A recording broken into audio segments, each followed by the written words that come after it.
What's up? What's going on? How y'all doing? How y'all feeling? My peeps, my peoples, we are in the building, peep squad. Let's get down to the situation. We got a whole bunch to talk about. We got a whole lot to get into. We got a whole lot to talk about, baby. So let's get down to the situation. How y'all doing? How y'all feeling on this Saturday? Oh boy, there's a whole lot going on. But in any event, let's get down to some like good news and things of that nature. Let's look at Tiny and, T.I.'s daughter out here becoming a legendary star. Let's get to it.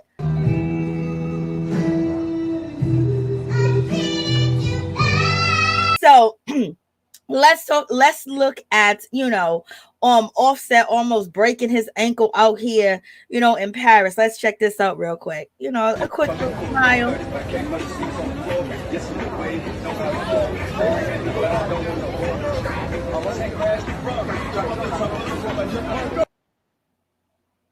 Look at your boy.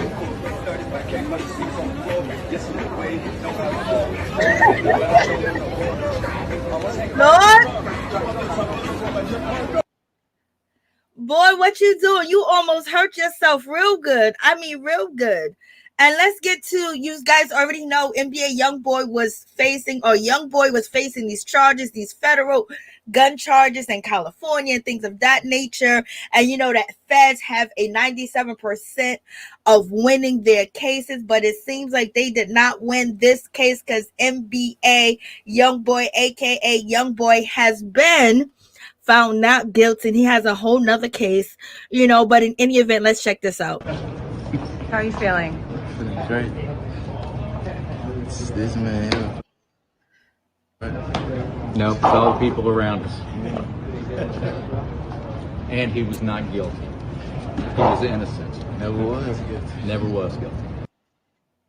I mean, let me try to tell you, it's good to have money, baby. If you don't have money, you already know you're going to be buried under the jail. They're going to forget about you. And he got good money. And when I saw NBA YoungBoy, where Floyd Mayweather was at the courthouse, and also Baby from Lil Wayne's boy from Young Money, Cash Money, he was there. I was like, they had to call their people. I know they showing up to show their support, but they had to call in some favors. So, in any event, he is not guilty. He's been found innocent. He was innocent. That's what they saying out here in these streets. And YoungBoy fans was out here, running amok. NBA YoungBoy looks a little bit more mature. He's talking a little bit more mature. He's built like he's more mature. We're just going to see how he's going to play this out because he don't want to end up like Kodak Black. Like, I can't believe Kodak is back in jail, y'all. Let's get to it.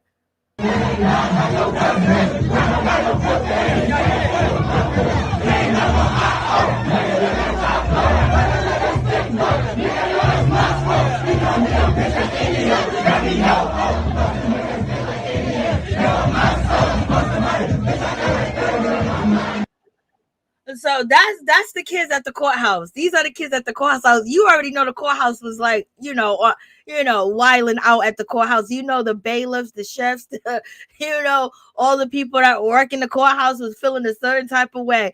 The kids done came through, was out there yelling and screaming and doing it all, baby. That's them in the courthouse acting a fool. Here we go. Quick question for you, man. Before this trial started, what did you think about your chances of getting the jury to return a not guilty verdict? I ain't thinking nothing. I went off what my lawyers told me. Shit. I was unsure the whole time, though.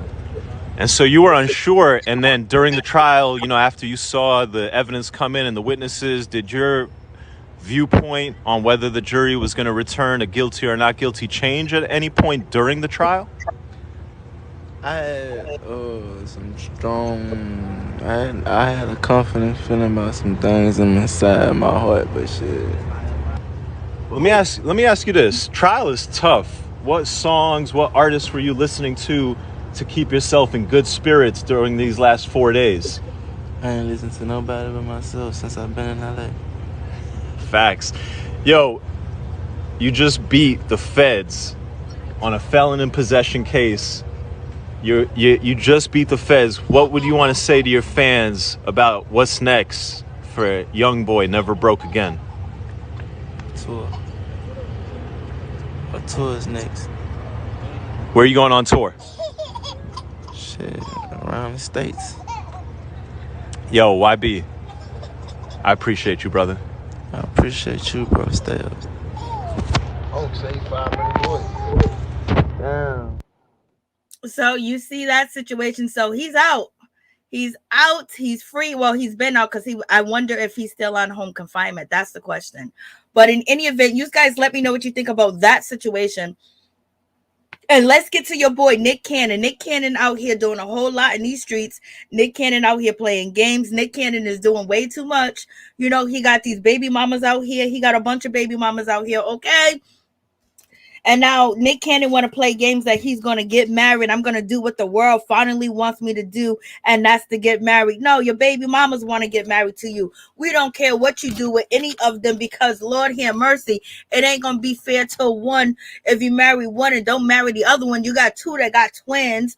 You know what I mean? Like, you got a whole lot going on. What is Nick Cannon saying and doing to these ladies? These ladies are signing up to be the side chick, the side ish, and they are okay. They accept it because I guess there's not a lot of young Black rich men that are into them, so therefore they chose Nick Cannon, and they are willing to share, and they're gonna share up and down. And even one of his baby's mothers recently did an interview and basically was saying that in order to talk to Nick Cannon, in order to speak to Nick Cannon, they got to be scheduled in. You know, they can't just call his phone up and be like, what up, Nick Cannon? Like, what's up? So, you know, it seems like he don't even really got a relationship with these ladies. Okay. Like, what's happening? What is going on? Like they signing up to just, you know, they're signing up to be single mothers. And this is, I think this is Abby. Abby's basically happy. She's in the Bahamas or she's in Jamaica and she's with, you know, Mr. Nick Cannon, and she's all happy and smiling. I was like, girl, you look like a fool. All of you guys look like fool, but I guess that money's good. But what if Nick Cannon runs out of money? What if something happens to Nick Cannon? I wonder if he put y'all in a will. Okay.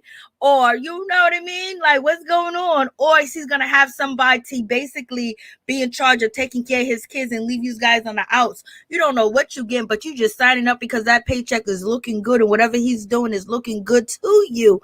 But in any event, this is sad. This is low self-esteem. But in any event, I guess it's best to know that your man is cheating. But can they say that Nick Cannon is their man? Can they say that? So in any event, let's get to Abby De La Rose basically bragging that she ain't the one he marrying and he ain't marrying her. She ain't the one because he's out here posting that he's going to get engaged and he's going to do something that he said he wasn't going to do ever again. So let's check this out. Engaged, baby daddy. Really engaged, baby daddy. Really engaged, baby daddy. So she's out here, oh, my engaged baby daddy, and she's laughing all the way to the Bahamas. Okay, I guess the Bahamas is, you know, worth it. Spending how many days do these ladies get to see Nick? You know what I mean? I know Nick thinks he's the king, he's the man and everything. He must be so full of himself, it ain't nobody's business. And then on top of that, when he don't want to be bothered, he don't gotta be bothered with them because they gotta schedule an appointment. So you mean to tell me they can't just call him up like, hey baby, how you doing? Nope, they can't, girl. No, they can't. Oh, could you pick me up some ice cream? Could you pick me up some tampons? You know, that is not happening. So Nick Cannon basically took to his Instagram account and basically says, I said I would never do it again, but finally doing what the world wants me to do. Like, okay, come on. Like the world, like we ain't worried about, we just looking at this, you know, fugaziness and how you are running amok and how these ladies that look beautiful but got low self-esteem and basically signing up to be, you know, a single parent doing it all on their own, baby.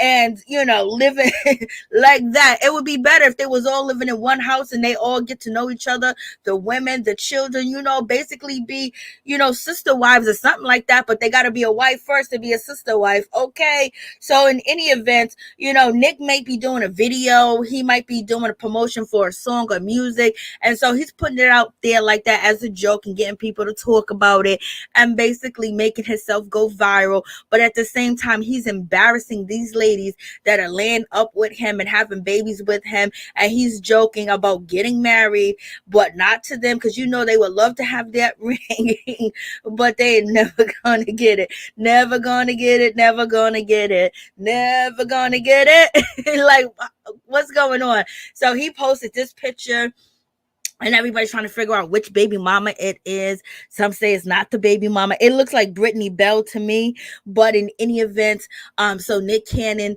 is putting out there that he's about to do it again. When Nick Cannon was out here in a recent interview, basically saying that he's not going to do it again, and the only way if he do it again, if he do it with Mariah Carey, and if he can get Mariah Carey back, and they can get back to the relationship that him and Mariah had, that's who he would marry again. But why?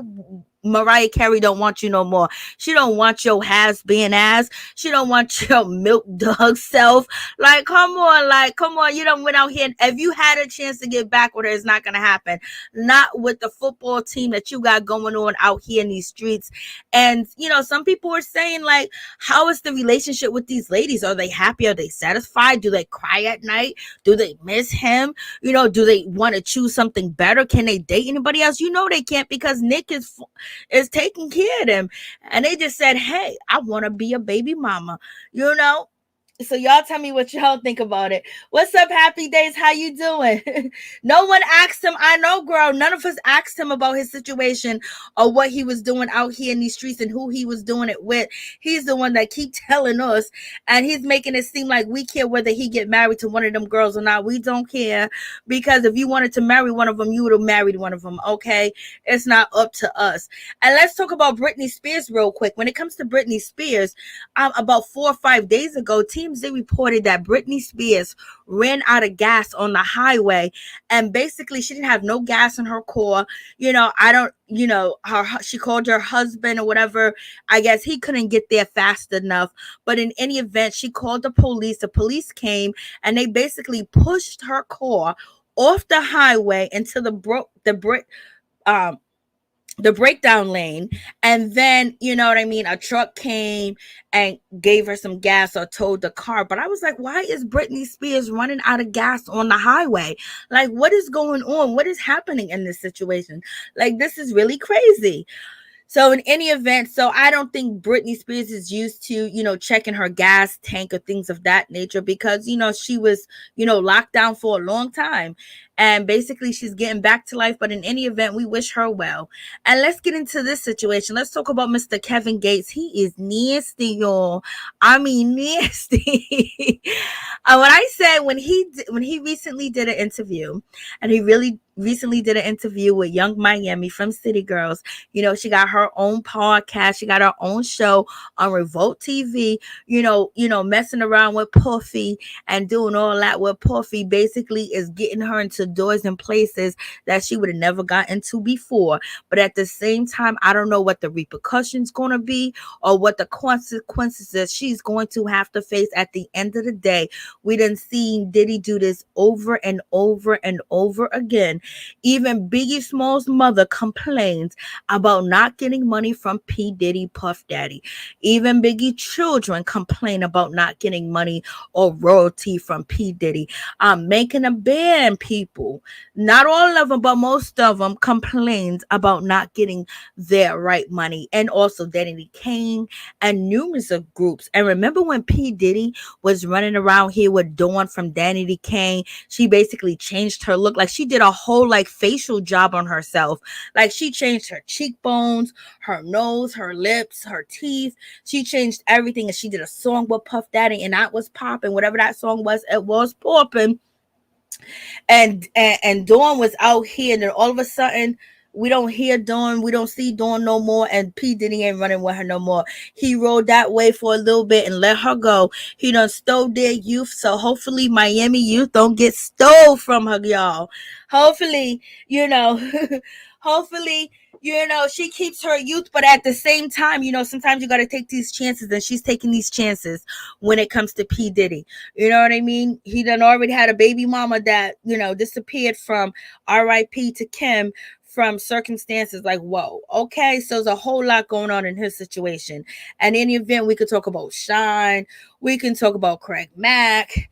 There's so many different artists. We can talk about Black Rob, how he did Black Rob not too long ago, but right now, you know, she's on fire, she's hot, and P. Diddy sees that he can do something with her, and he is, but we don't know what the contract looked like. You know, her doing songs with Usher, her performing at these big events. I know that he has something to do with it. And even though she's very talented and things of that nature, he has a lot to do with it. But I wonder, what's he getting on the back end? Because ain't nothing that P. Diddy does for you is for free. And when he's working with you, it ain't for free. And we already know he wants her to build him up and basically, you know, raise his ego. His ego should already be high, but you know, he wants her to, you know, raise his ego. And then on top of that, when she was doing this live, maybe I'll put this live on my other channel, he was basically saying, show my liquor, drink. And it's like, that's the second time he was live with her and he's telling her to drink, show my liquor. Like, damn, the girl just can't chill and be on live. She got to promote your liquor. We know about your liquor. We know it's a Black-owned vodka. I don't know if it tastes good because I never tried it yet. But in any event, when it gets down to the situation, if you know, Miss Yung Miami is down for the situation, she's down for the situation, baby. And when she was having these conversations when it comes to Kevin Gates' nasty ass, Kevin Gates, OMG, yes, he is a freak of the week, a freak of this, a freak of that, just a freak. And most of all, a freak of basically having relations with his cousin. And then he said that he would do it again. You know, he was asked, would he do it again? And he goes, yeah. So in any event, I was like, you a dog nasty. You are filthy nasty. You are slime nasty. Like, what's going on, Kevin Gates? And then he basically justified it by, you know, they do that down south. Just because they do it down south doesn't mean it's justifiable. Doesn't mean it's something it should be done. Doesn't mean that something should be promoted. And if you can sleep with your cousin, you can sleep with anybody. If you can sleep with your relatives, you can sleep with anybody. And as we know, I was like, what? Like, what? And he's bragging about that. He forgot when Slim Thug was out here talking about, you know, when it came up that he was having intimate relations with his cousin. That was a bad situation for him. So in any event, you know, under the video of the interview with Kevin Gates, I'm going to tell you, Yung Miami did a great job in the interview. She asked great questions, and Kevin Gates did a great job too, as well, as being open and feeding the world bullish. You know what I mean? Because all it's nothing new. A dumb nigga basically say some smart things that he heard somewhere else. He gets in an interview. He tells you what he heard, and then and basically that's it. That's the situation. So in any event, he was talking, you know, reckless.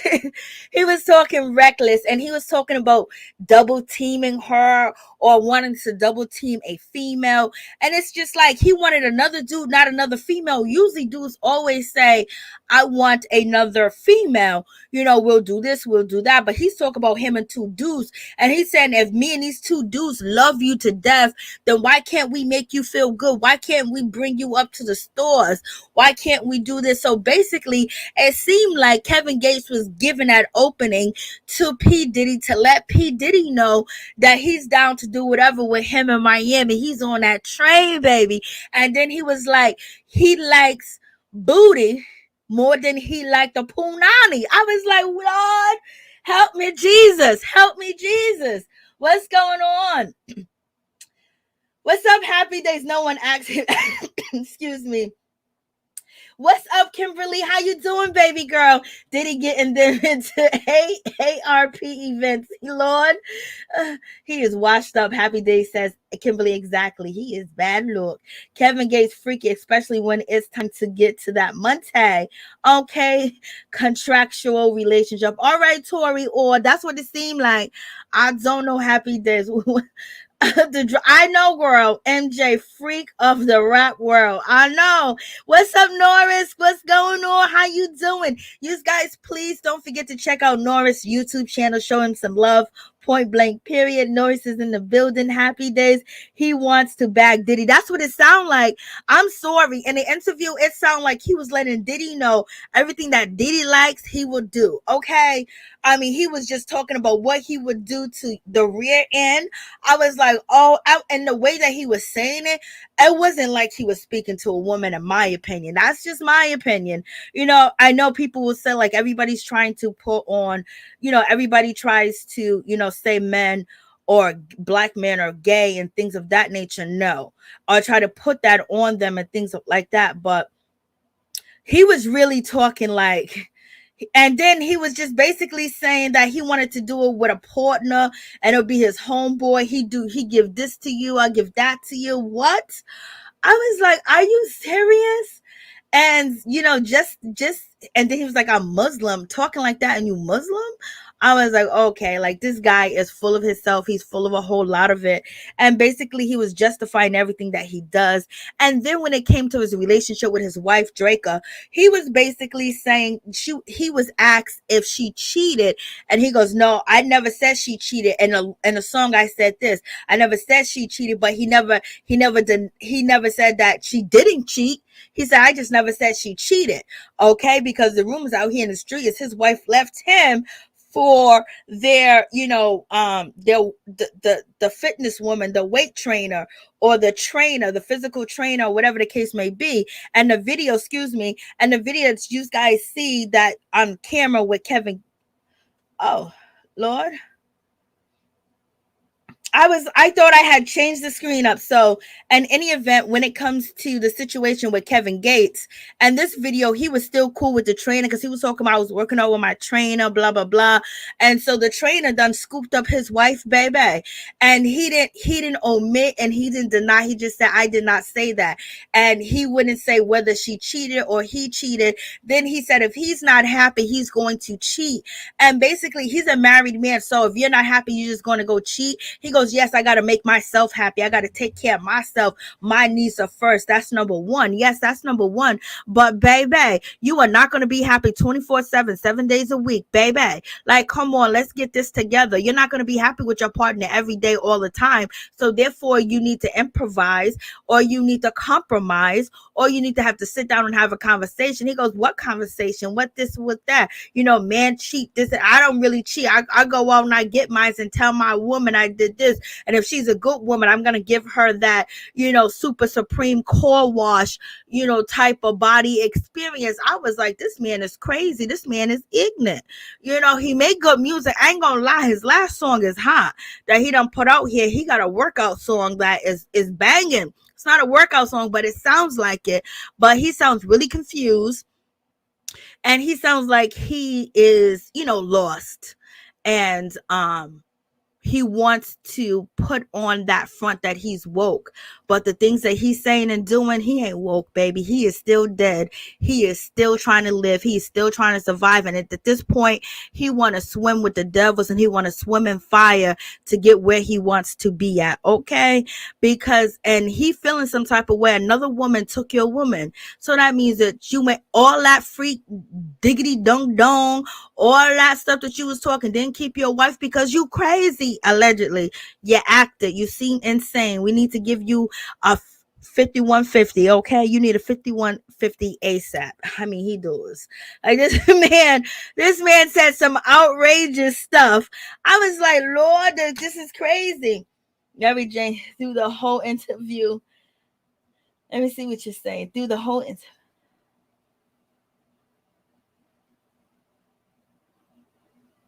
I know, MJ. It was, oh, that's so good, Tony.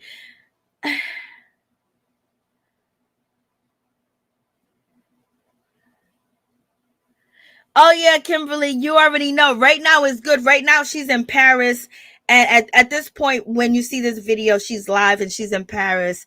And this is, right after the interview, and she's asking to interview other people. But I'm not going to say that the interview wasn't bad, but at the same time, there needs to be clarification with the interview as far as, putting all that out there for people minds that are not formulating or not formed or not developed. It's like really bad information for young people that can't go to, their mothers, their sisters, their aunt, or a big sister or a big brother to talk about, because all the things that he's doing and saying, and then he's talking about protection, whether he used it or not, and all that other stuff, which is a no-no.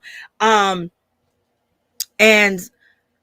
it was all about self. And it wasn't about a relationship. Like he said, oh, we best friends, we're always going to be together, this and that. He's been out here trying to allude and try to hurt feelings and show people that he's with somebody else. He has this person, he has that person. He's getting bottom feeders just like he's a bottom feeder and things of that nature. And he did say something that was important, that if a woman has been around, they try to shun her, but he said he loves them all. You know what I mean?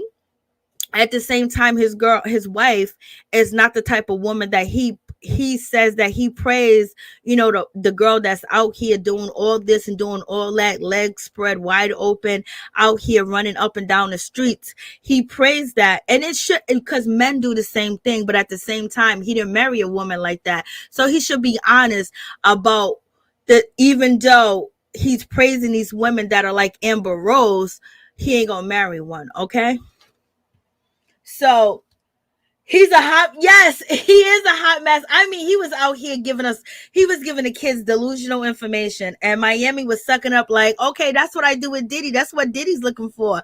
But I don't think they're going to get down with Kevin Gates. He got a big mouth. He got a big mouth, Lord. But Miami, she looked beautiful. I think she did a wonderful job. I like the way that she talk. I like that she speaks regularly. I like that she doesn't try to sound like a news reporter or the regular TV people. She sounds like herself, and I love that. And that was actually, really good with the interview as well. But girl, the way that she was laughing and giggling with Kevin Gates, Puffy got her turned out. Puffy got her turned out. Puffy got her turned out. Puffy got her turned out. She's turned out. She's all the way turned out. It ain't no turning back. He got her turned out, baby. That you don't understand that lifestyle that Puffy's living. He can turn out just about anybody.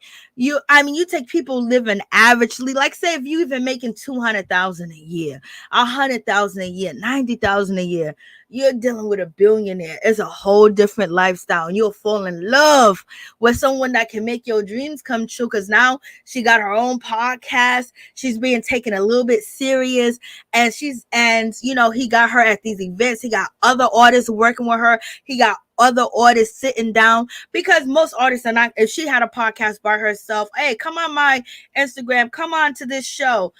The network or the people behind them have to get the people there for them or pay them or work with their people. P. Diddy got relationships with everybody. So she can have any guest just about any guest that she want, because she was asking, who should I have next? And he can make that happen for her. You know what I mean? It's not like she's starting up from the ground up, but at the same time, he's getting a huge percentage. Okay. And I wonder if he's getting any percentage of her music, And in any event, let me show you guys this real quick.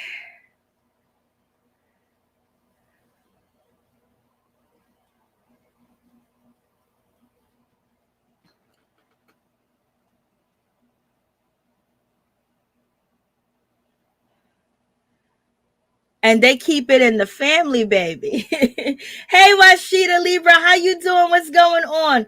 Man, Puffy's not a bad guy, man. He's not a bad guy, as long as you don't do business with him, baby. Or you're on the short end of the stick, because everybody has complained, from Styles P to, Mace, to Biggie's mom, to Biggie's, baby mama, to Biggie's children, to Craig Mack, to making the band Danny D. Kane and some other groups. Black Rob. I can't imagine a seductive lifestyle. Diddy and Yung Miami are benefiting from it. Oh yeah, they definitely are benefiting. But at the same time, don't cross Diddy, and don't piss him off.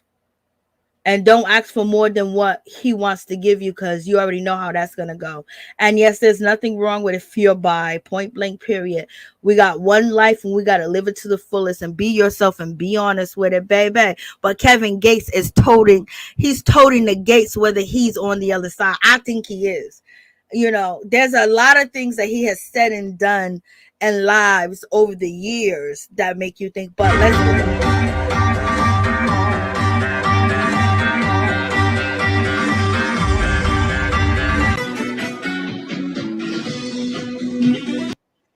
So you got Mr. Quincy Jones. He is, we have Quincy Jones. We have P. Diddy's son Quincy. He's out here with, he's out here with Kanye West's ex-girlfriend, the Kim K lookalike Mrs. Jones. Lord have mercy. When I say that they swab and pass, quick, fast, in a hurry. But in any event, when it comes to Quincy, P. Diddy's son, he's probably been dating Kanye West's ex, or the girl that he was just chilling with. Hey, darling, thank you so much. I appreciate you, baby. You're so sweet.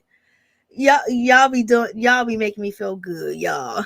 So, and thank you so much. I appreciate the donation. That was very nice of you on this Saturday. So when it comes to Quincy, he's now dating, Kanye West's ex, or the girl that helped him get over Kim. So here she is right here. Kanye West was rolling with her. They was everywhere together. He was dressing her up.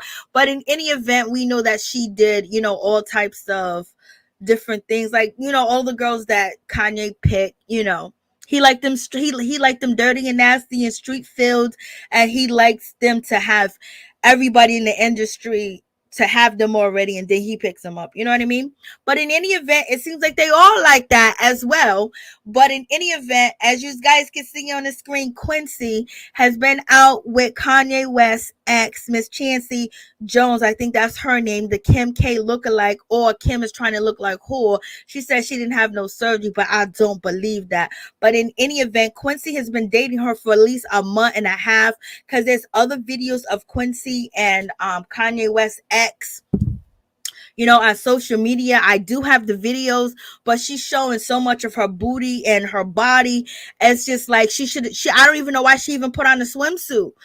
That swimsuit didn't cover nothing. It was just like having, dental floss as, a swimwear playing football. Okay. So, I would have posted up for you guys, but she's been messing with him for a while, so now she's messing with Quincy. I guess they like leftovers. I guess they don't want nobody brand new. I guess somebody can keep their secrets, someone to, not look down upon them. But didn't Quincy get into some mess with Winter from Bad Girls Club, and they had her go get a procedure done, and now that procedure that Winter got done from Bad Girls Club, she was kind of like forced to get that done because, P. Diddy and Quincy mom was on her to have it done.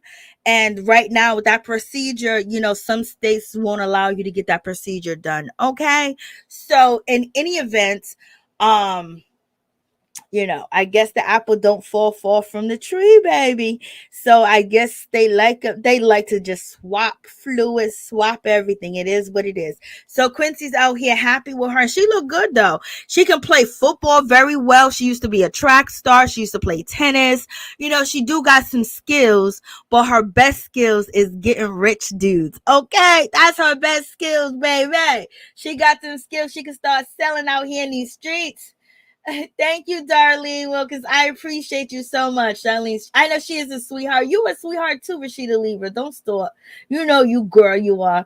Letitia Jones. I remember back in the day, a pass around wasn't a good thing, but today, let's double team tackle and pass it all around. No telling what, they got doctors, they got private doctors, they got private pharmacies and things of that nature. A lot of track star.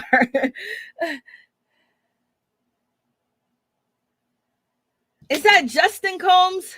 Like, I don't know if I thought it was Quincy. Let me make sure. Because that might be you might be right.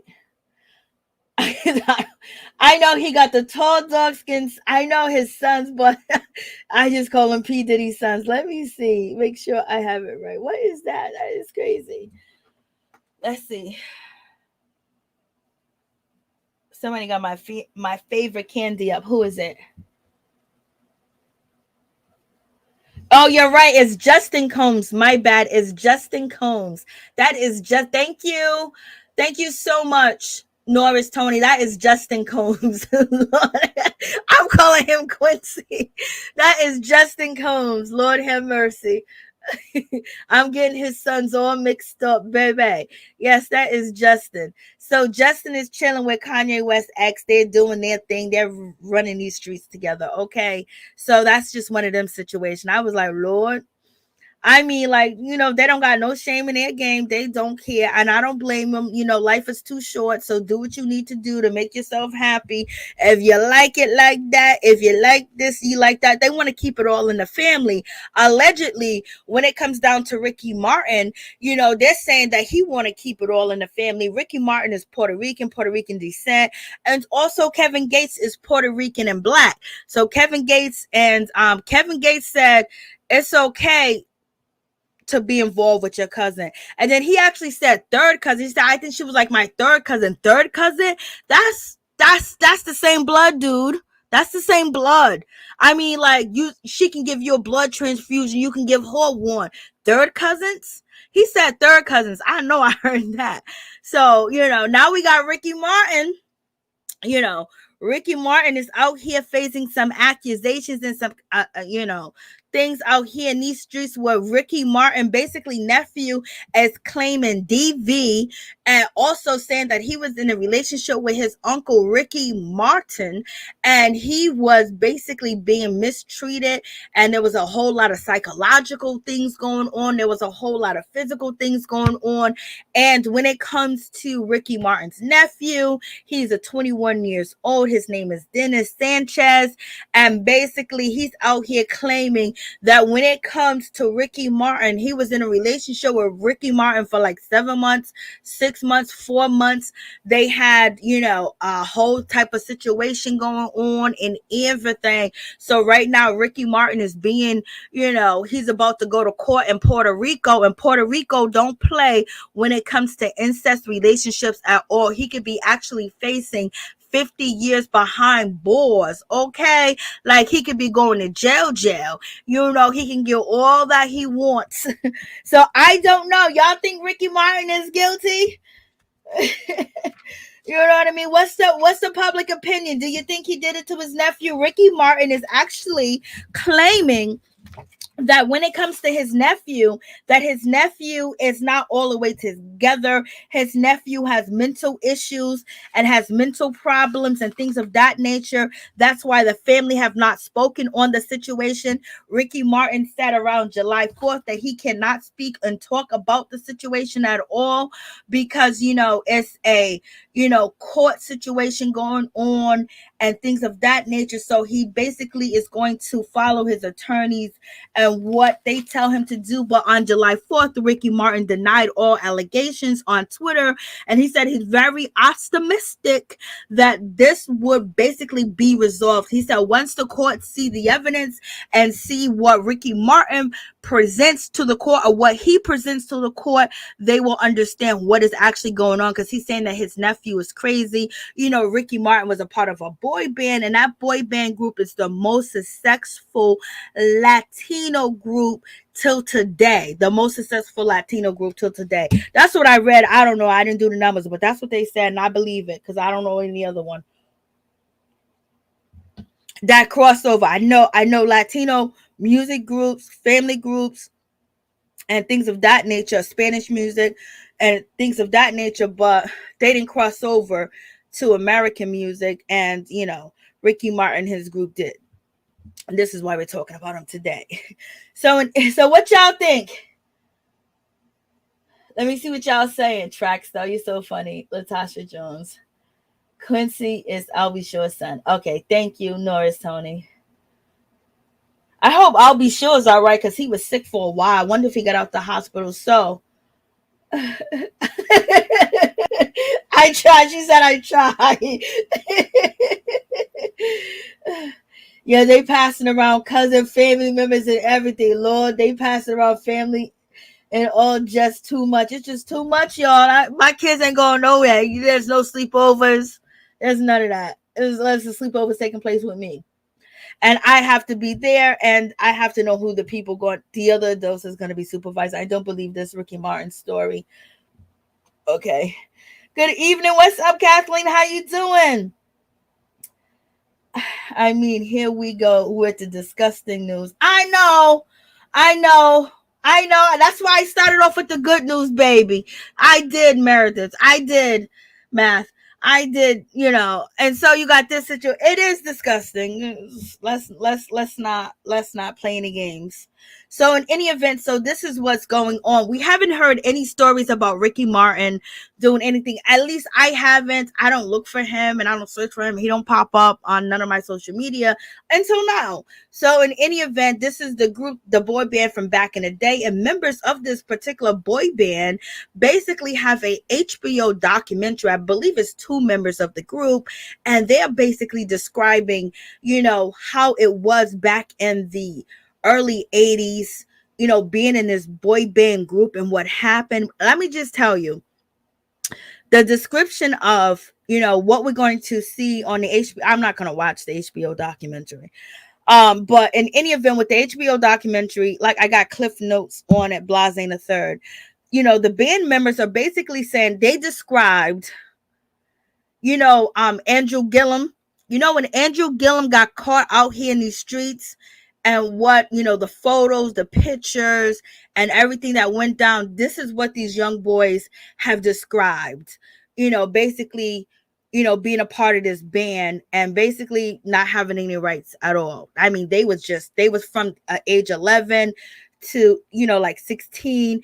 And once the boys would get to a certain age, the owner of the band, of the boy band group, would basically change them out. You could do that back in the day. If you change a member out of a group today, we'll be like, yo, where he at? That's a whole different person. That ain't the same person. Why are you trying to be fugazi in us? They used to be able to do that because social media wasn't like the way it is. They'll get rid of a member and you won't even know. Back in the day, all right, switch them up and make them look alike. But in any event, one of these young boys described, growing up and being a part of this band and being in like different countries, being in the United States, different hotels, a scene just like Andrew Gillum, a whole scene like that. He woke up just like that. Okay. And also one of them described, something happening to them, like what happened to Vanilla Ice being turned upside down on a balcony.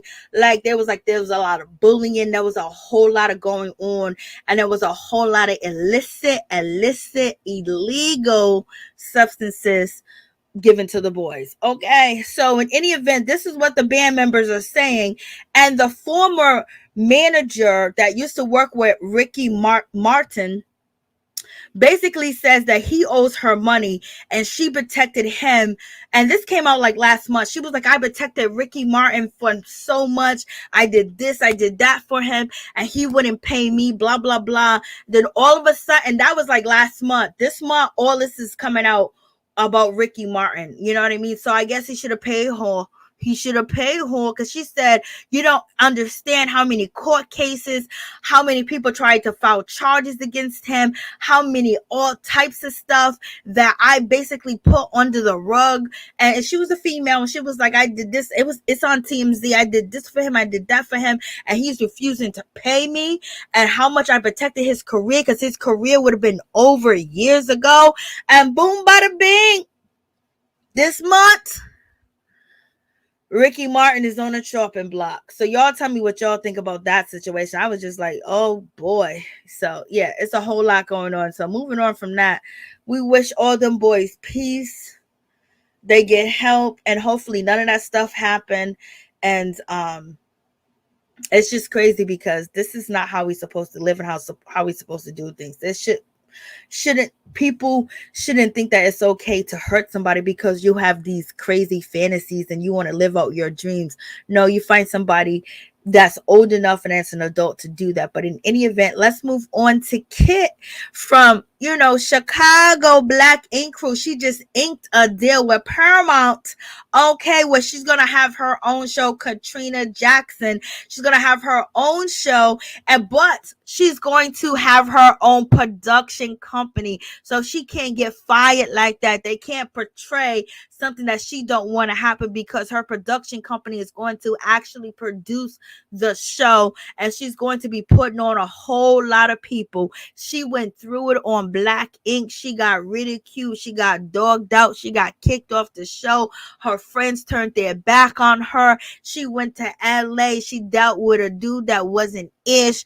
Then she found a dude that was ish. She had a baby with him. Now she got another baby on the way, baby. So go Cat, as C's has been seized from his job opportunities at the Black Ink Crew, New York. And we're going to get another season from Black Ink Crew, New York, but Caesar's going to be on there too, but they're going to edit and talk about what's going on with Caesar from Black Ink. And people are saying that Black Ink Chicago is canceled. I don't know if that's true. I don't wish that on nobody, so I hope it's not canceled. And also, Katrina, aka Kat, she just recently had a baby boy, and she showed his picture on Instagram, and he's gorgeous, he's beautiful, and he got a beautiful name, as well as you guys can see on the screen. We got Stevie J up in the comments. You got Miss Kitty was in the comments too. I think she's in the other comments.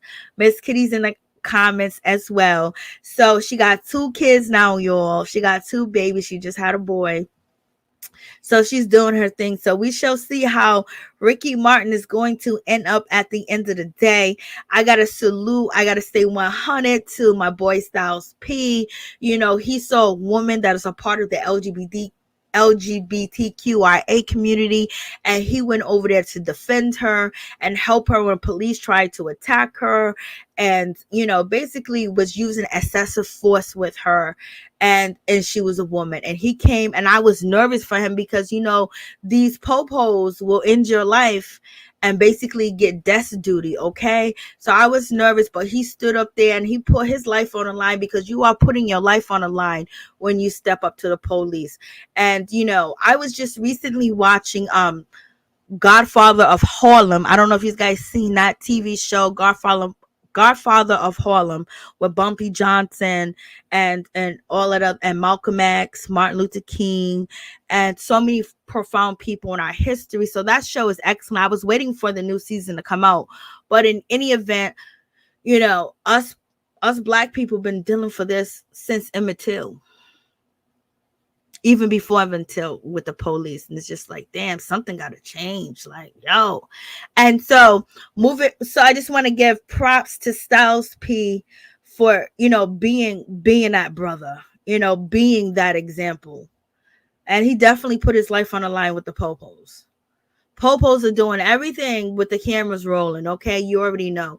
And some states, you have to be 7 feet away to film what the police officers are doing, because they want to cover up things, allegedly, okay? So in any event, let's talk about the George Foreman situation. So George Foreman, he's basically gearing up for a lawsuit.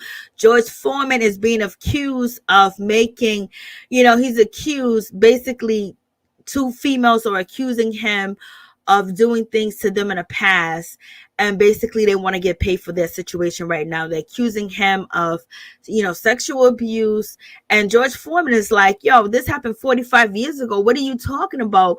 And basically George Foreman said that these 2 women are friends of a friend of his. Like, so he has a good friend, and their daughters are basically accusing him of doing some inappropriate things, and they are both asking for $12.5 million a piece, y'all. And George Foreman is like, yo, this happened 45 years ago. What are you guys doing? You guys are trying to destroy my reputation. You're trying to destroy me. You're trying to destroy everything that I built. And he said basically he is not going to be blackmailed. He is not going to be coerced into paying people that he should not pay, because he didn't do anything wrong. So right now, George George is basically gearing up to go to court, and the lawsuit, coming at George Foreman is from the 1970s. The women were linked to George Foreman through their fathers, who reported had a friendship and business relationship with him decades ago. George Foreman said the ladies have been attempting to coerce millions of dollars from him and his family after falsely claiming he sexually abused them more than 45 years ago. They are reportedly asking for $12.5 million each. And he adamantly denies these claims, y'all. So y'all tell me what y'all think about this situation. Like, this is crazy. Yes, everybody passes coming. The past is coming back. Ice cream. 45 years ago, I know. 1970, everyone passes coming. Yes, Jones. Jesus Christ. Lord have mercy. God help me. And let's talk about Khloe Kardashian. Khloe Kardashian is about to have a boy by a surrogate. So basically, she's about to have a baby with Tristan. He hasn't married her, and she always wanted to have a boy with him and things of that nature. But Mara Lee Nichols, she beat her to the point because he was out here cheating not too long ago, and he done already had a baby boy.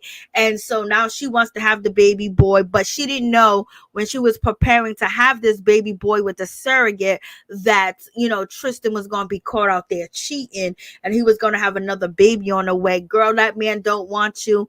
He don't want to be with you. He don't want nothing from you. Only thing he wants is just to keep you around because you are a little bit of clout. And plus, you probably bend over. You probably the Kevin Gates in the relationship. You're going to do anything and everything. And he probably like that, but that's just not good enough. And he likes you a little bit, but not like that, because he cheats on you, have babies on you, and then disrespect you on your own TV show and talk to you like you crap. He lets you know that you don't tell me what to do or how to do it, when to do it. And this woman could leave. She can go. She can just run away and never see him again, but she chooses to be with him. So basically, don't feel bad about yourself if you don't have money. Don't feel bad about yourself if you don't have the designers that Khloe has, or you can't go to the store or go to the doctors and get the surgery that you want. You can't get the tummy tuck. You can't cut off your stomach and your butt and all this other stuff. Because baby, at least you got self-esteem. At least you have self-worth. At least you have love for who you are. At least your man love you. Because this man Tristan don't love this girl at all. She is like a rag. He just wipe himself off on her and keep it moving. And then he throws the rag at her and tell her to go wash it. And baby, she got all this successful life and she got all these things, but she ain't nothing but a hood chick, a chick that he walks on and step on and don't have no respect for. He don't care about your millions. He don't care that your name is Khloe Kardashian. You getting treated like ish. And she says, yes, please treat me like crap. Like, it's sad. Yes, thank you so much. I appreciate that. Thank you, Rashida. I appreciate that. Khloe stinks of the strength. Yes, of depression. Yes. He lives in them streets. Them streets are his. Tristan is for the goddess, baby. I know she looks so different, Norris. So, she's out here, baby, happy. And hold on. Let's just not. Let me see. I don't know why they put this up here. So I guess the Kardashians caught up with TMZ, and they had them remove the video. But in any event, here it is. Excuse me. Let me move this over.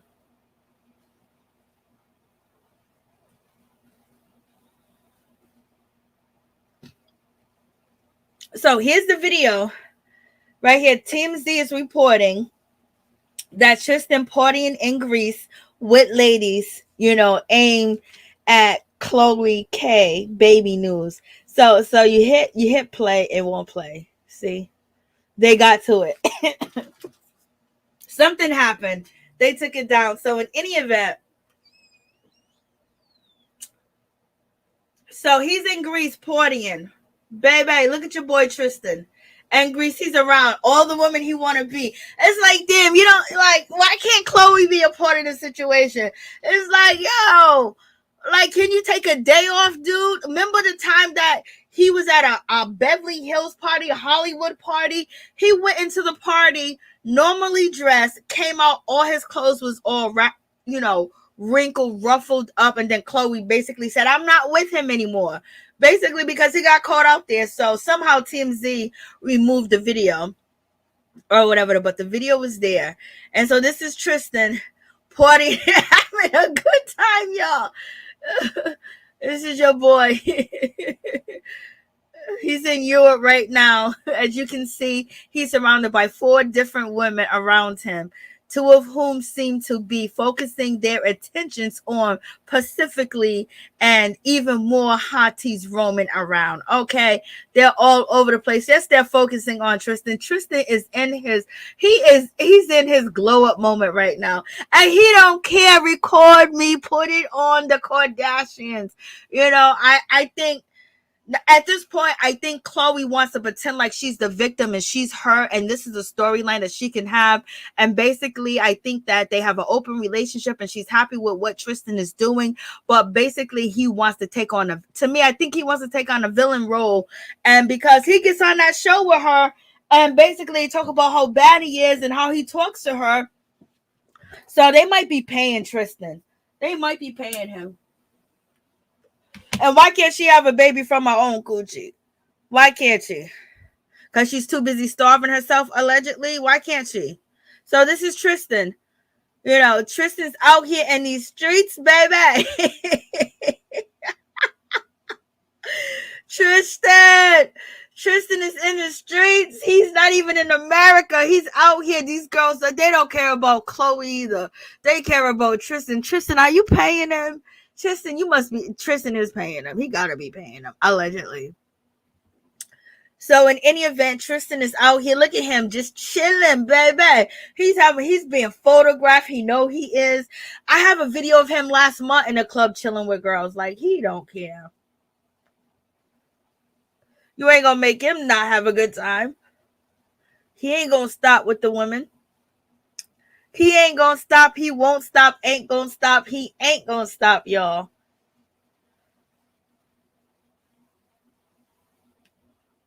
She needs the clout. I know, but she don't want to. She wants his particular, stuff. So you have that situation. So Khloe's out here doing everything. She she got the lips big.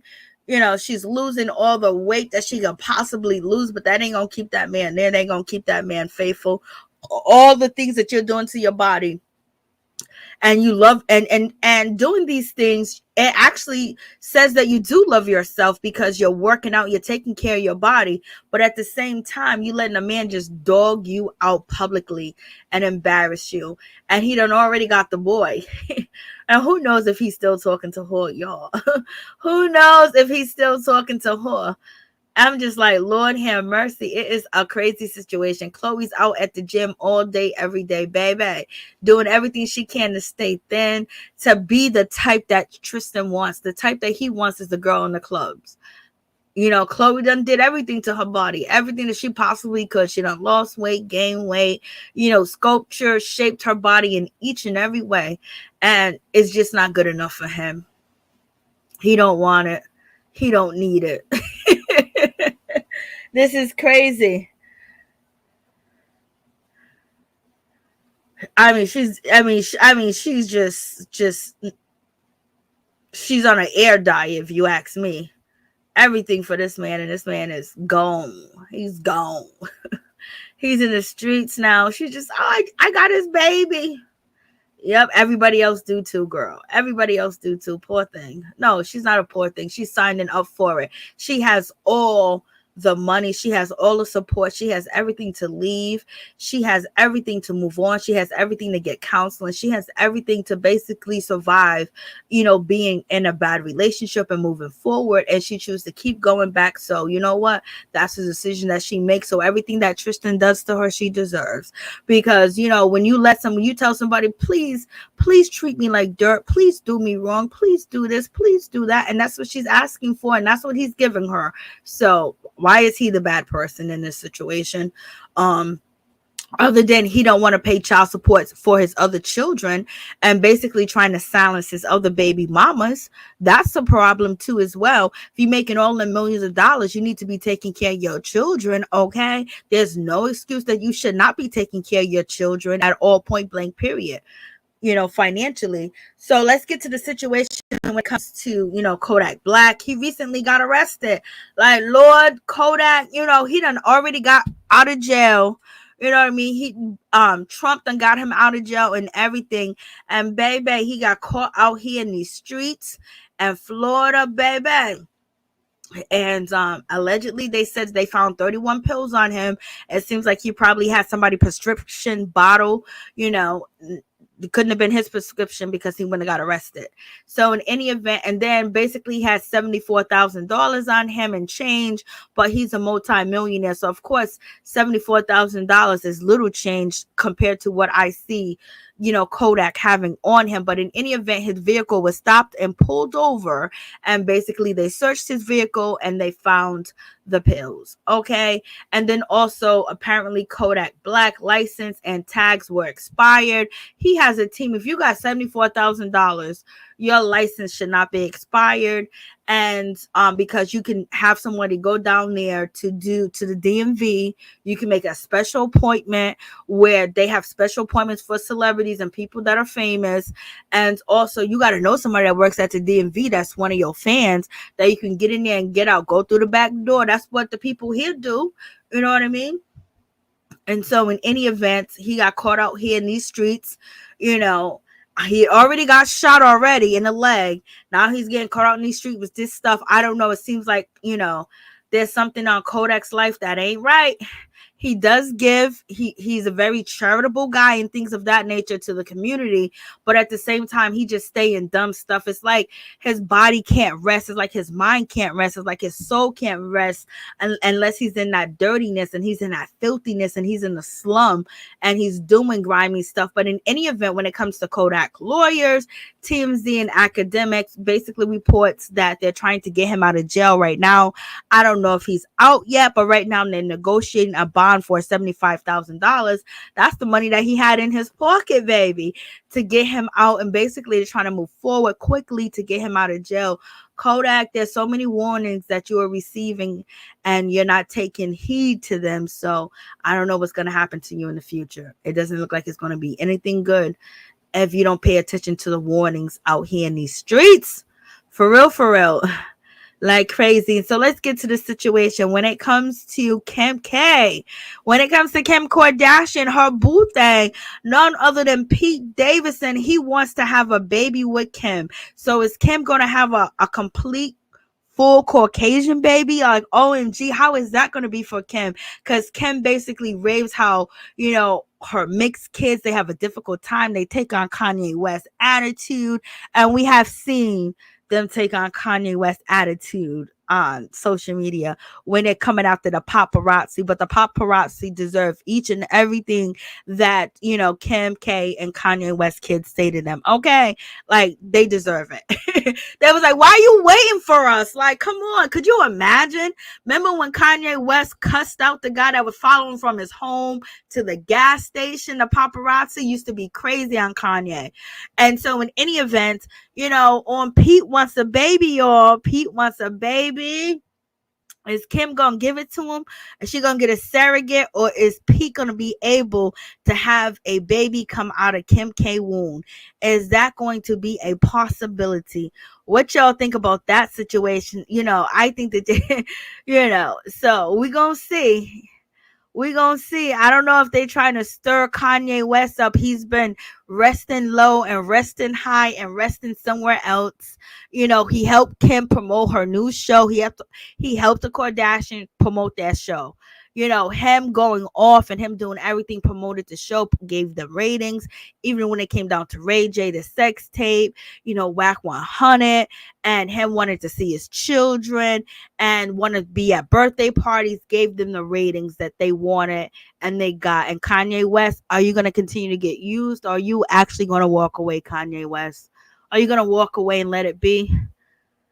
And I hope he doesn't lose anything when she does, you know, have another kid. I don't know if she's going to have a kid with Pete, or basically Pete backed her up in a corner to basically say,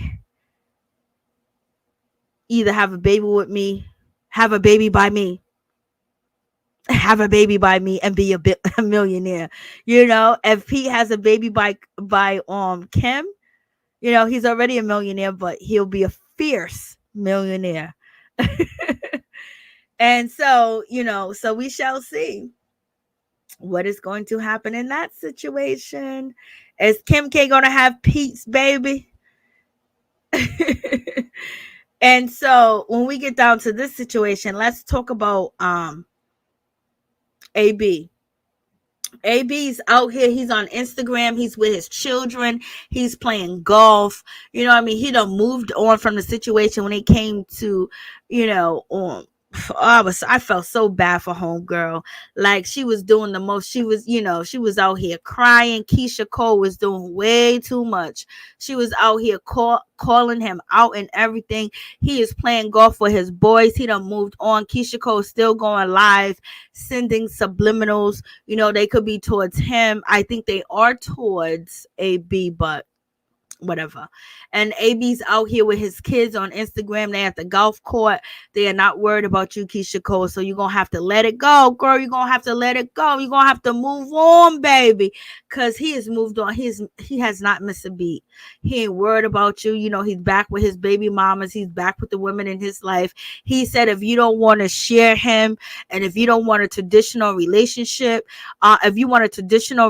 he can't give that to you, because he is for the streets. He is the streets. He's gonna stay the streets. And also, he felt like the other women in his life felt like Keisha Cole wasn't good enough to be a part of their circle. So I'm glad he dissed Keisha. I'm glad he told Keisha to go keep it stepping and keep it moving, because Keisha was gonna put herself behind bars again, dealing with this man, AB. Okay. This man's crazy. But he has moved on in that whole situation. And then let's get to Damon Wayans. Basically, he's giving us a little history lesson as far as there used to never be a Super Bowl show. And now there is a Super Bowl halftime show. And it's basically from an episode from In Living Color that they did an episode in the Super Bowl, basically end up having a halftime Super Bowl show because he copied In Living Color. I mean, the Super Bowl did. They copy everything. Everything black is always being copied. We are always being copied. Point blank, period. We never give the credit. They scared of us. They run from us. But basically, they know that we got the best ideas, and this is why they hate us the most. But in any event, with that situation, and in Living Color, you know, was like everybody that was doing anything when In Living Color was on TV, everybody ran home to watch In Living Color. Point blank, period. And let me see. Does he say it here? Where is he? He kind of gives a take on what actually happened.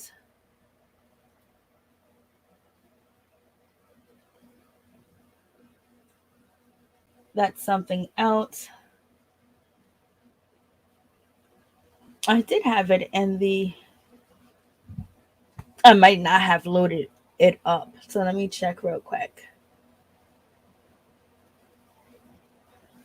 Here we go.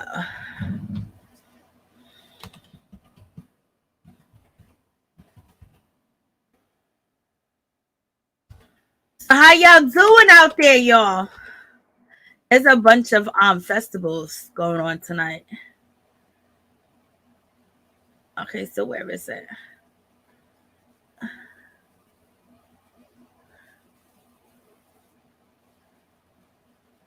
It was okay. Here we go. It's from the Jasmine brand. So let me open the other. Here we go.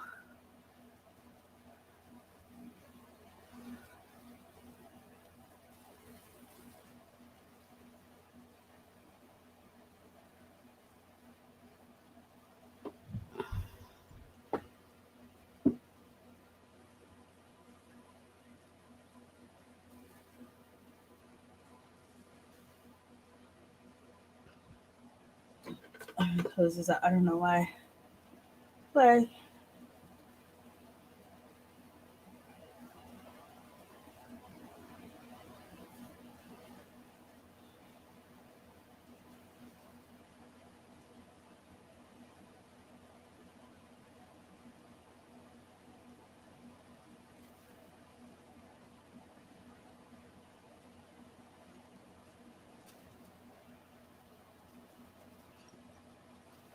so here's Damon Wayans basically doing an interview, I think, with Ebro in the morning, and he basically explains it. Let's see. I don't know why I don't hear anything. It was like. So here we go explaining. And let me tell you, when In Living Color was on, I remember I used to look out my window, and I lived in the middle of the city, and I lived in this big old huge building, and it had like 5 windows in the front, and so I could see everything going on, and the whole neighborhood from like at least 8 streets. I could see who was fighting, who was doing this, who was selling, who was behind the house giving, something for a little something. I could see everything. I was like, I had my binoculars. I was like, in these streets looking out the window because I couldn't go outside. You know what I mean? We had to stay in the house. But in any event, when In Living Color came on Sunday, I could see people running to their crib to watch In Living Color. I'm talking about all walks of life, from black, white, Spanish, Asian, Korean, African, Portuguese. Was everybody loved In Living Color. I mean, they made so many different careers, and a lot of people followed them afterwards and tried to duplicate, but they could never duplicate what In Living Color did. That was the best show ever, and I loved In Living Color. It was good for your kids, it was good for everybody, and then also it touched on every aspect of life, from racism to homosexuality to the LGBTQIA community and everything. And this is in the 90s, you know what I mean? So they basically was ahead of time. And then also they gave so many comedians and so many different actors and actors careers, and they did it big. And I love hearing the stories. Like, you got to listen to the actors tell you stories about working on In Living Color. It's crazy. And if you want to hear any of them stories, check them out on Reach Around Radio. But here we go. And then we came and we started the Super Bowl halftime show. Like, we set it off. Like, there before us, like, let me say this. Before In Living Color, it was marching bands. It was like the worst. It wasn't even entertainment. And then we came and we did, In Living Color, the Super Bowl halftime show had a huge audience. And the next year they brought Michael Jackson. Wow. Yo, I forgot about that. And it was because Fox had just started the network. They had just got the NFL. And the big show was In Living. Yo, I straight forgot. But listen to this. It's deeper than that, because Fox didn't have it. No, they ran against it. CBS. And we had there you go. Block at the bottom to let people know when you can tune back in. Mm-hmm. That's right. And then people tuned over to In Living Color. Yes. On Fox. That's right. That's right. That we started the Super Bowl halftime show. Like, we set it off. Like, there before us. Like, let me say this. Before In Living Color, it was marching bands. It was like the worst. It wasn't even entertainment. And then we came and we did, In Living Color, the Super Bowl halftime show had a huge audience. And the next year they brought Michael Jackson. Wow. Yo, I forgot about that. And it was because Fox had just started the network. They had just got the NFL. and the big show was in Living. Yo, I straight forgot. But listen to this. It's deeper than that because Fox didn't have it.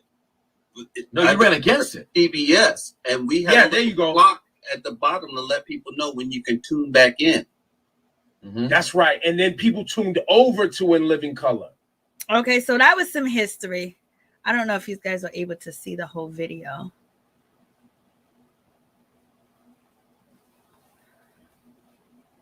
So Damon Wayans give us some history. The Super Bowl started because of In Living Color. You think they give him any props for that? Nope. And let's move on to LeBron James. So LeBron James is out here in these streets. He is being criticized and everything because basically he speaks up for Brittney Griner. He speaks up for her and basically says, if I was her, I wouldn't want to come back to this country. I would think that the U.S. don't have my back. And that's what he said. He thinks that she feels and it seems like that. But if you thinking that Joe Biden is going to basically try to negotiate getting a black woman back, like Judge Joe Brown already told us on the Dana channel that he met Joe Biden at a rally with the sheets on top of their head, okay? And he was there, and Joe Biden said a whole lot of things. And so in any event, when it comes to Brittney, she basically got caught with hash. She said she has a doctor note for it. She had the doctor note with her.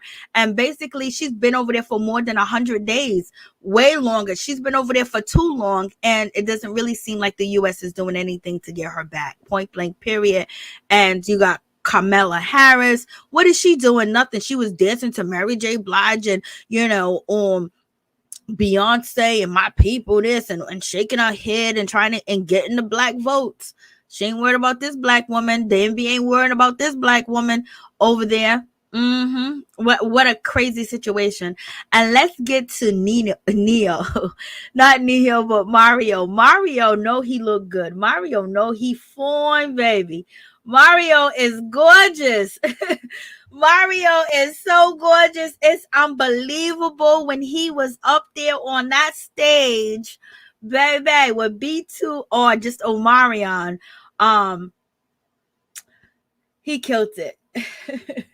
He was already gorgeous back then when he was doing music. He's just even more gorgeous now. In any event, he had some things to say about when it comes to Omarion, because Omarion recently did an interview and he was basically, saying some things out here in these streets, saying that his mic was messed up, people were sabotaging him and everything. So let's check this out. Let me open this up for you guys. Okay. We would have, somebody representing my sound, but actually somebody representing my sound, but actually Mario's people were representing the sound in the beginning, so, there kind of could have been some level of sabotage, there. So there goes Omarion basically saying that he felt like he was sabotaged because Mario people was in control of the sound. And Mario says, this guy, how can I can't even sabotage your vocals. I can't even see what it says. I tried to look up to the screen. So basically Mario is responding to the situation like, boy, what you talking about? What are you saying? So let's finish. But it's like, I have, somebody representing my sound, but actually Mario's people were representing the sound in the beginning, so, there kind of could have been some level of sabotage, there, but it's like. So Omarion is basically saying he was sabotaged. Like, Lord, let me tell you, Mario, people don't think that you can sing, boy. People are not happy with your vocals. And basically everyone's saying that you need B2K. And it ain't right if you ain't on stage with B2K, because basically, yes, he said that I guess he's trying to say he sound good out here in these streets, but baby, you sure didn't that night. It was awful. It was awful. I was like, oh my God, I can't believe Omarion. He sound good on a record, Why doesn't he sound good live? So, Omarion's basically saying that, you know, he was sabotaged out here in these streets. I'm trying to see what he said. Because I couldn't see. He goes, so Mario says to Omarion, after Marion does this interview, he says, this guy, man, how can someone sabotage your vocal cords, bro? Stop smoking, bro. That's it, fam. Some artists can do that. You're not one of them. I apologize to my team for these atrocious accusations. Listen, I did not have the best vocals that night, but I refuse to blame anyone. You had them watermelon seeds stuck in your windpipe. Leave Rico out of this. I'm like, what is going on? Like, this is crazy. So let me see if you guys could see what he says. I gotta open up the thing. Because I couldn't see it. The print was so tiny. I mean, so tiny I couldn't even see it. So this is what basically what Omarion says in response. Mario says in response to Omarion, basically saying, bro, like, you need to stop it. You need to stop smoking. You need to stop doing what you're doing. Because basically, how are you gonna say we sabotaged you? Mario was basically saying my vocals wasn't the best that night either, but you don't see me blaming anybody for that else, you know, anyways. And now he's saying that Omarion had watermelon seeds stuck in your windpipe. Leave Rico out of this. So basically, I can't believe what Omarion is saying that he was sabotaged. Do you think he was sabotaged, y'all? So this is coming from the Jasmine brand. I'm like, OMG.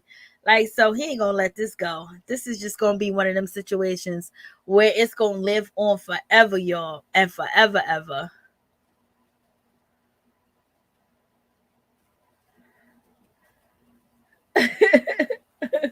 I'm like, what? Like, this is crazy. So, you know, you have that situation. And then, did you guys hear about this situation as far as if you want to see a reunion tour, if you want to see, you know, OVO Fest ticket prices being at $2,000? Are you guys paying $2,000 to see Lil Wayne and Nicki Minaj and Drake and whoever else they gonna bring out? They gonna bring out Young Money, Cash Money, OVO. Like, what's going on? They gonna bring out Nicki. You know what I'm saying? Are you gonna pay $2,000 to see them perform live in concert? Some people said that they will go homeless. They said this is a lifetime thing. Yes, it is. But $2,000 when we got inflation going on, when they're saying the inflation has never been this high since 1981. The last time inflation and prices has raised like this was 1981. We in 2000. It went from 9.1%. So that means that if the government doesn't get involved, it's going to be crazy with this inflation. And Biden, you need to get on. Joe Biden, you need to do your job. I know your son's out here smoking this, smoking that. He's picking up different women, but you need to worry about the country and stop worrying about your son. Either put him in rehab or keep it moving. Your son is atrocious, just like, you know. Okay, son's out here. His son's out here on the quail, on the crates. He's on everything. He's on dog food. He's on the whole 9 yard. He's out here doing everything. So in any event, are you guys paying this much to go see these people? Are you paying this much? Are you paying $2,000? You know, Drake better do what Kevin Gates said he does. If I'm going to pay $2,000, Nicki better give me her wig and an autograph and a video shout out. And Lil Wayne, he got to go back to the Wayne that wasn't strung out. He got to go back to the Wayne before he had the seizures for me to be paying $2,000. Y'all are wilding. You know, but for the people that got $2,000 to pay, you guys are ballers, shot callers, baby. You got that Monte. You are doing good in life where you can just trick off $2,000. $2,000? I know his ego is hurt because he has a high ego. Like he's been unbothered for so long and nobody ever got to him. But this versus battle got to him, baby. Because he just knew he had it. But, you know, I think he... They don't even sound the same, Ice Princess. They don't even... Natasha's on, yes. I better be able to meet Jesus also for $2,000. Well, he said I better be able to meet Jesus and come back. You know what I mean? Because you don't want to be meeting Jesus up in heaven. So I want to meet Jesus and come back, baby. So y'all paying $2,000. I don't got $2,000 to pay. You know, 150 is a lot. You know, 150 I'll pay, and I might even pay 200. I might even pay 200, but that's as far as I can go. And I don't even know if I'm gonna pay 200. 150 sounds like a deal. I'm going down the old school prices, y'all. I wish I would. And so let's get to Loni Love. So Loni Love, basically, she's out here throwing shots at her old show, you know, The Real. Basically, she's taking shots at them and she's feeling a certain type of way because, you know, she is so humble and she is so thankful because her new job, the people at her new job, they done gave her a happy birthday. They had a surprise birthday party for her. They had some cake for her and everything. And she is just...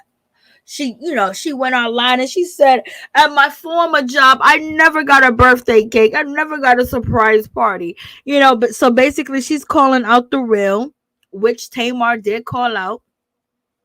And now she want to call him out, but she's so fake and fugazi and phony. You was kissing up, you was doing everything point blank period. You didn't have a problem with it. Now all of a sudden your new job give you a piece of cake. You all up here on Instagram throwing shade at your old job and your old cast members. Okay, but you wasn't throwing shade in front of their face, baby. You know, you was licking, you was kissing, and you was all in the mix with the situation. But in any event, I guess she feels free and her job is not in jeopardy. So now she's calling them out and saying the producer, the production, the cast members, all you stanking people over there at The Real, y'all mother suckers never gave me a surprise birthday party. She's out here wilding, y'all. And so she's feeling a certain type of way about that situation. And then someone posted that they did have a surprise birthday party for her, but it wasn't just only for her. It was for Tamara and Tamira and also Loni as well. So basically somebody posted this saying you did have a surprise birthday party, but it was mixed with two people. And then Loni Love was like, no, like I said, E was the only people to give me a surprise birthday party. She goes, like I said, 8 season boo, never got one. That was a combo. Oops. So, you know, she's talking mess. She basically said, I had a combo surprise birthday party. I didn't have my own surprise birthday party. I had to share it with another cast member. So basically she's out here throwing shade now. I guess she's feeling comfortable throwing shade. Come on, Loni, you got some more shade to throw. Where's she at again? She's at E! News. She's at the E! News network. Okay. Come on, Loni, throw some more shade. We here for it. And so we got Brandy. Brandy basically posted to Instagram to let us know that she's not happy with her brother Ray J getting a tattoo of her that look demonic and evil and look crazy and looks like there's something going on. I don't know if he's talking about, you know, you hitting somebody in a car, somebody losing their life, or lying about a baby. I don't know, or being pregnant or being married. I don't know what he's saying, but he got you out here looking like a demon, baby. And in any event, when it comes down to the situation, we know Brandy and Ray J had it going on and they was popping and they had the money like it wasn't nothing in Hollywood, in California, LA, out there with the rich doing the rich because, you know, Khloe and Kim Kardashian was working for Ray J and Brandy and their mother. So basically, you know, that tells you that Brandy and Ray J were it. They were the highlights, you know what I mean? But they're black. So they didn't reach the level as the Kardashian. And even Ray J slept with Kim and had a sex tape and she got more famous than he did. Okay.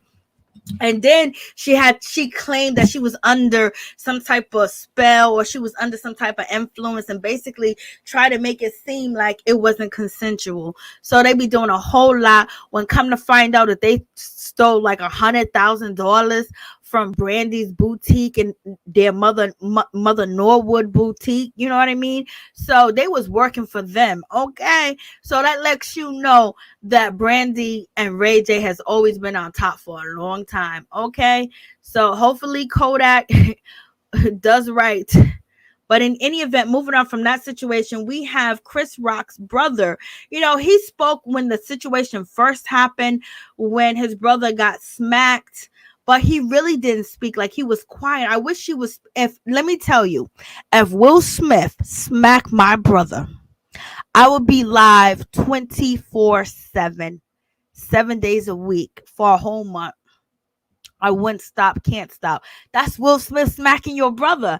All these comedians and everybody else did so much off that situation and made so much money and got even special Netflix deals, and even got stand-up comedy shows and comedian shows got renewed. And you guys heard me calling for Chris Rock's brother, Tony Rock, come out. Tony Rock said a quick word, but he stayed quiet. I kept calling for Tony Rock. Where you at, Tony?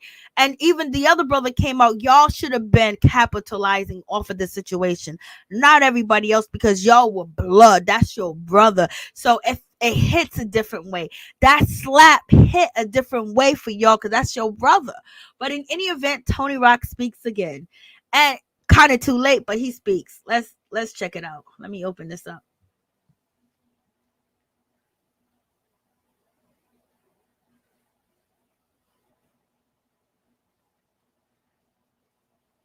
Okay, I gotta remove this video.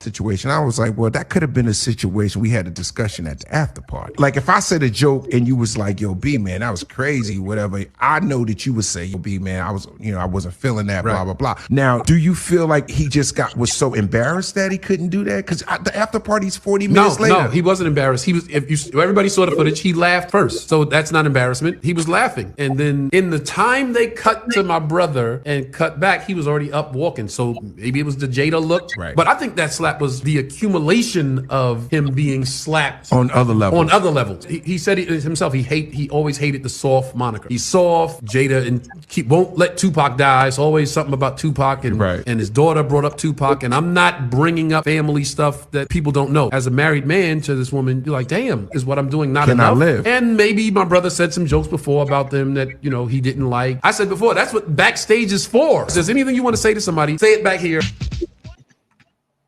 Saw the situation. So that's the situation. I was like, yo, you should have been speaking. Like, you should have been if he was live on Instagram speaking about this, because that was the biggest story for at least a month. It was the biggest story for a month. Okay. Yes, that tattoo looks evil. What's up, just the T, please? How you doing, Christina Harris? What's going on? Yes, that tattoo looks terrible. And I don't know what he's trying to say with that tattoo. It just looks evil. It doesn't look good. It doesn't look cute, And let's talk about Boosie. Boosie basically, gets, pulled over by the police. He's yelling, he's screaming, he's talking all types of reckless towards the police. He's in Atlanta and everything else like that. They got caught with some weed. The dude in the pink shirt, he took the weed and basically he got a citation, and Boosie actually and his people drove off. But he was doing a lot. And he said maybe the cop, being handcuffed is crazy, but, Boosie, has a reputation. And he basically fought for his life to get out of prison. And if it wasn't for New Orleans came through for Boosie. New Orleans showed up at the courthouse. New Orleans was everywhere. They had Boosie in a bulletproof vest, bulletproof helmet. They were flying helicopters in because people's like, if you don't let Boosie go, it's going to be a problem. Louisiana stood with this dude when they was trying to lock him up for life. So in any event, they let him go. He had good attorneys, but in any event, he's been saying that he's been harassed and things of that nature. But he is going off. He is wilding out. I advise you guys not to do this. You know what I mean? Because these cops are getting away with murder. So, I know he went off. He's Bootsy. They could have still did him in and basically used his whole past history. They would use the media to, basically have a smear campaign. So when just make sure you don't got to be a sucker. You don't got to be, you don't got to be scary. But basically mind your P's and Q's. You just recently saw the young man hit 100 times. Okay. They be out here doing target practicing. And also there was recently a story that was out that was on Instagram where when they was training people for target practice for the police academy, they were using black people faces as target practice. So basically they were training the cops allegedly to look at black people as target practice and as the enemy. So we already know this is nothing new. We just didn't know that they was using us for target practice when they was training in the police academy allegedly. So in any event, Boosie's going off. He's talking all types of stuff. He's talking about spit here, whatever. Don't do what he did because you might not survive.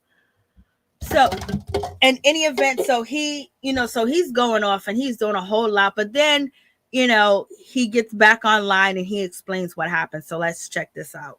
I'm tired of that. I came to Georgia out, man. I lost my cool this morning, but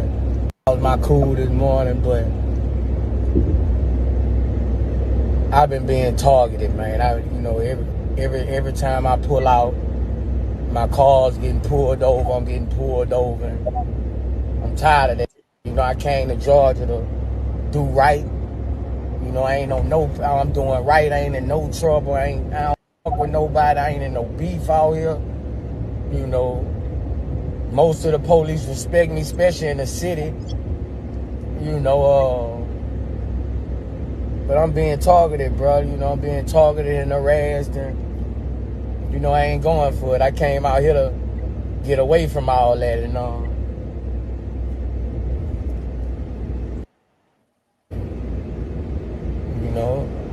I ain't gonna back down. I ain't doing nothing wrong. I ain't gonna back down.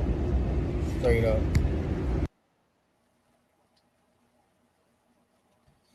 So that's your boy Bootsy. Okay. So,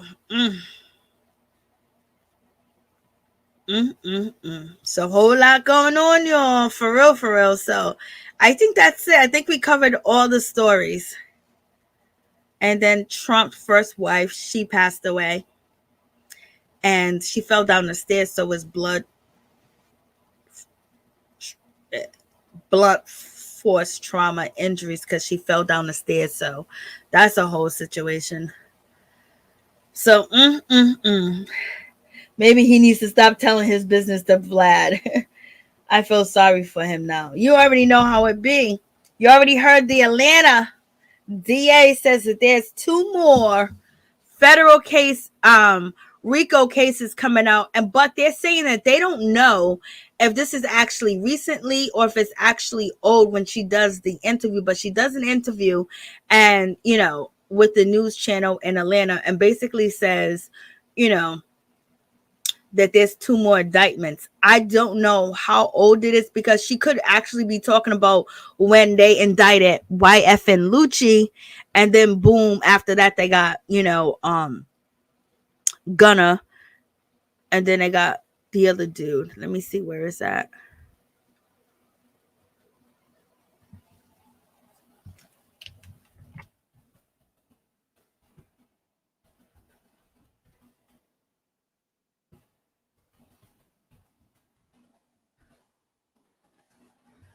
So you rappers better beware.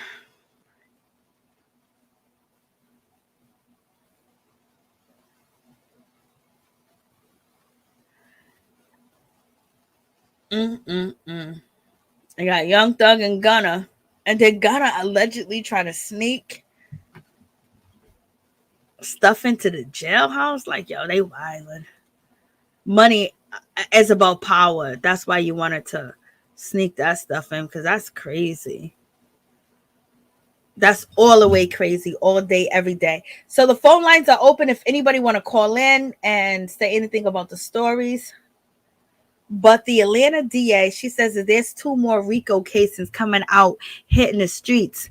And baby, a lot of people putting all type of people names on the list who they coming after. I'm not even going to say no names because I ain't going to wish that badness on anybody or anything like that. But there's a lot of lists going around like it's this person, it's that person. This is who's the next to be locked up. I ain't going to even put that karma, that energy out there in the streets. So in any event, it's crazy. So where is she at? She says it.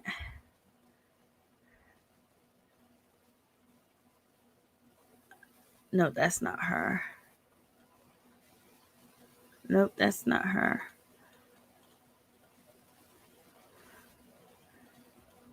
And she's somewhere. She's, so basically she's going to put some cases out here. And what do you guys think about the situation when it comes to Orlando Brown? Do you guys think Orlando Brown is telling the truth about Bow? Is he telling the truth about Will Smith? Is he telling the truth about, Nick Cannon? And is he telling the truth about Raven Simone? Like, I recently did a video on it and I'm like, OMG. He's out here saying Bow Wow has that good.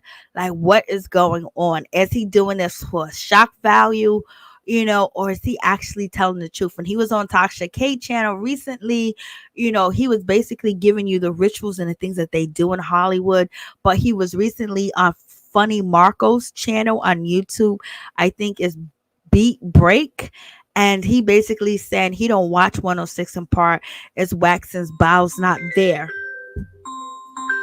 Okay. What's up, Norris? Hey, Mary. Hey, what's up, fam? How you doing? Good.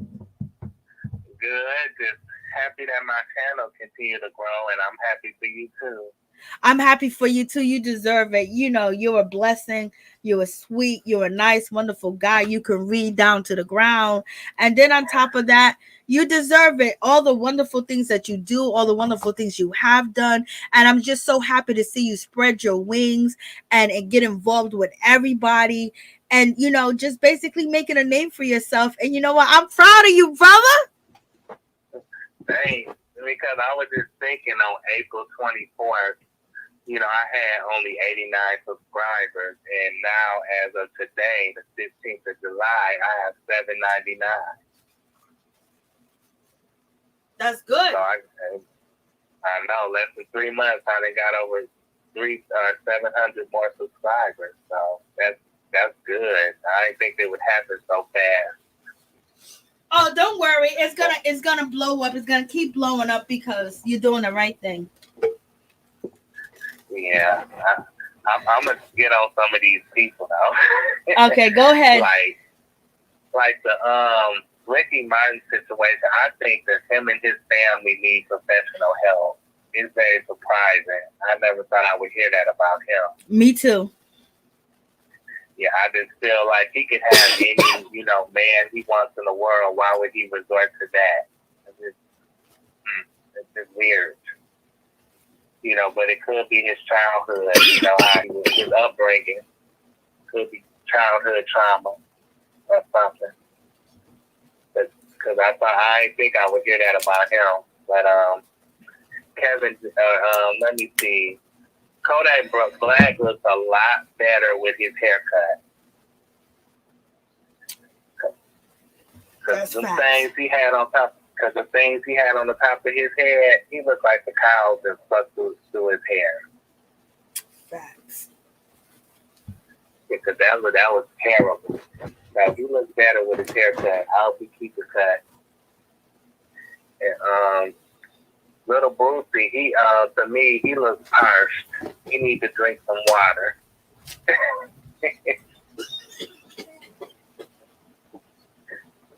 he definitely needs to drink some water, and I hope that the police stop harassing him because he looks poor. I mean, well, of course they say he got diabetes, but I don't know if that's true or not.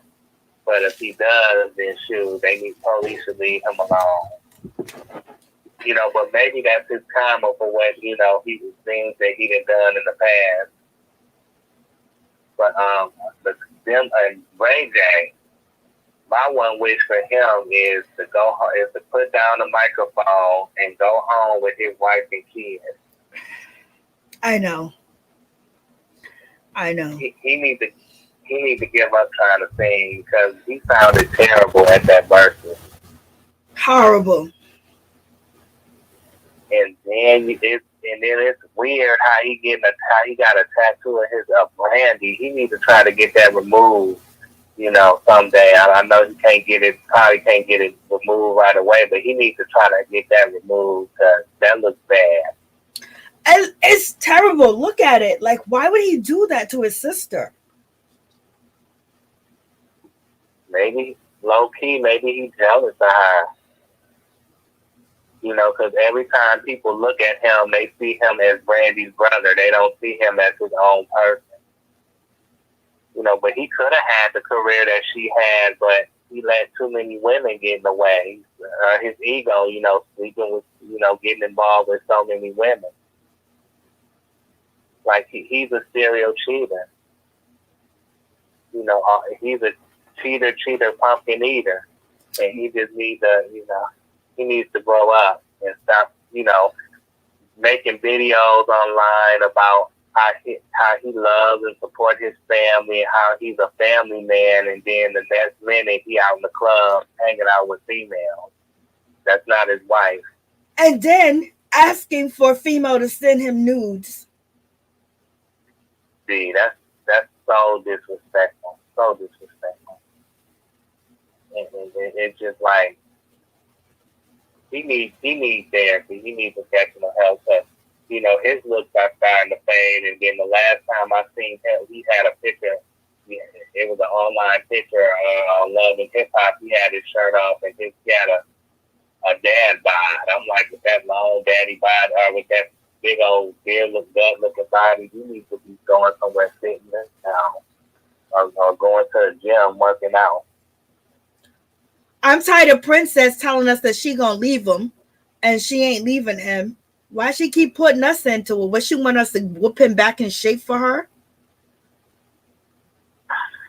If I was her, I'd try to take him half his money than go on by my business. That's what she's probably trying to do. Because her, you know, she just don't know how to pick no man, and it just seems like she needs professional help too, because she insecure and she got low self-esteem. You know, she went from Floyd Mayweather to this track, and it's like she downgraded by going from Floyd to Ray J.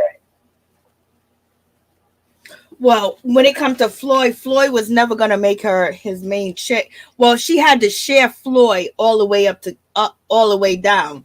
You know what I mean? She had to share him. You know what I mean? And so, you know, she was a part of the gang that he had of women. So with Ray J, she actually got a relationship from him, or she can claim that they have a relationship and basically, you know, have something. And plus Ray J was helping her, and then Ray J got her EP credits on all of the Love and Hip Hops that she's on, and then also got her over there as a producer at the Zeus Network. So, you know, Floyd wasn't going to do that for her. So Ray J was, you know, willing to do all that for her. And then, you know, he started a business for her, but she wanted him to promote the business, be out there. And since he didn't do it, she started yelling, crying, and screaming and all this other stuff. And now she's filming the new Love and Hip Hop, you know, Miami and Atlanta together with Ray J. And before I'm divorcing him in August, our divorce is gonna be fine. I'm leaving him, blah blah blah. Yeah, you ain't got nowhere else to go. Ain't nobody else taking you no more. You You done went with the top. Only way to go down. Only way she's going down is to the bottom. So she better stay with Ray J. Unless she can, like I said, finesse and get half his money. That's what she's trying to do. They have a prenup. Mama made them sign a prenup. That's why she ain't left him, because they signed a prenup, and plus she hasn't put that many years in yet. And I don't think that she can go all the way and say I got proof of him cheating, because there were, times that we seen videos where it looked like Ray J was engaging with other girls, but I think she had proof. But at the same time, if she used that in court, blah, and the third, she probably wasn't going to end up with nothing. And the mansion that she lives in with Ray J now, she wouldn't have that. She wouldn't have that mansion on her own. You know what I mean? Like, she wouldn't be able to afford that on her own after a while, because if they divorce and she takes his money, then he's going to start telling people at VH1 at the Zeus Network, don't mess with her. You know how it goes. Oh, yeah. Yeah. He got the right type of woman then, because if he had a wealthy woman with money, then she would leave him. She'd take her money and go on by her business. She wouldn't be sticking around for that unless the D was good, too good. And then them Kardashians, they are something else. I'm telling you, Lord. Like, they ain't black no more. Before, they were all trying to be black. Kim basically said, you can have my black card back. I am a white female now. I'm moving my butt. My butt is flat. I got a white man and he wants a baby now. Just like Miley Cyrus, Vanilla Ice, what's his name? Machine Gun Kelly. Let's name all the people that came. Justin Timberlake. I'm down with the blackness. I'm down with the culture. Soon as they get what they need, I don't need y'all no more. Y'all made me hot. So that's where we at with Kemp. That's where we at with the Kardashians. Yeah, they use the black culture to get what they want. You're right about that. And then they, like, all of them is like plastic surgery gone wrong. It's like they full of plastic that they need to be recycled in the trash. And then they all ran through. Their boxes are ran through. And it's like, y'all so ran through that, like I said, the black men probably don't want them anymore anyway, unless they blind. And it's like, Kim, I hope that Pete, since I hear some people think that he's controlled by the Kardashians, that he, that he is controlled by them, because, they say he quit his job on Saturday Night Live to be with Kim. And then he got a comedy special with Netflix. His comedy special, I watched it.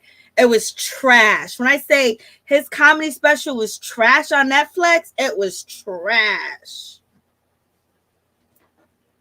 Yeah, but he looked like trash. He looked like SpongeBob on crack. That's what he looked like. And he got a tattoo of Hillary Clinton, so they're all intertwined together. Yeah, I heard that he had initials of Kim's kids on him too. Yep. Like their names. Now he's trying to have his own baby. They're trying to get Kanye West to come out and do something. They want Kanye West to promote. I just wish Kanye would just leave them alone, take care of his kids, and don't say anything else about them. Don't give them any more clout, because they used Kanye West this whole few months to promote their show and everything, and promote Pete's tour or his comedy special with Netflix and everything else like that. And so now he's going to be a paid babysitter. Pete Davis is just the person that dates everybody. I don't even know what Pete Davidson's sexuality is. I know, and I can, and good that Ariana Grande got away from him when she did. But yeah, it's like, I hope that he played Kim Kardashian like the soybean burger chick that she is. Just play her, because she she's been playing these black men for years. Use her for what she got and take what she got and run as far as get all the money he can. Use her the way she's been using people. You think he's gonna have a baby with her? He wants a baby. Pete wants a baby with Kim. I don't know if he's trolling, to try to get a reaction out of Kanye West, because Kanye's been quiet, he's been minding his business and everything else like that. So you think Kim's gonna have a baby by Pete?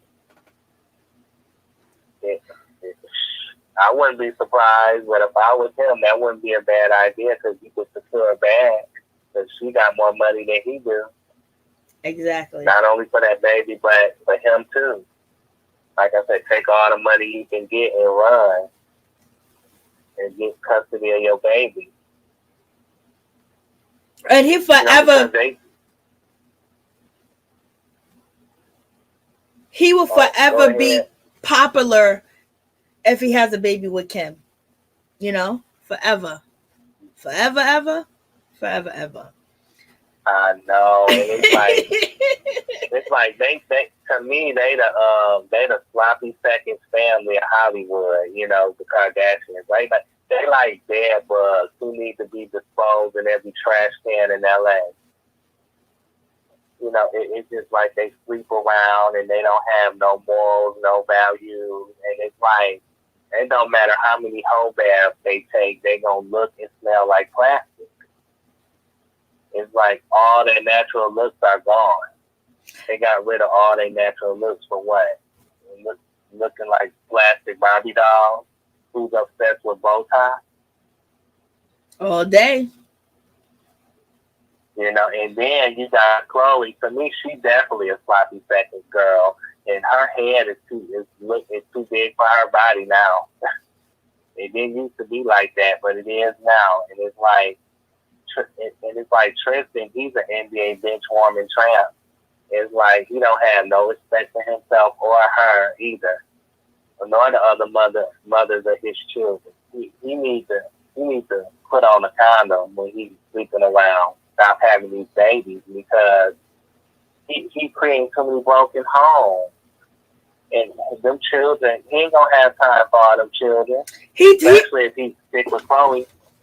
He already said he ain't got time for the other girl that just has his baby, Nichols. He basically said, I ain't gonna have time for the baby, so you better take this money. You better take this and go have a procedure done. So, Yeah,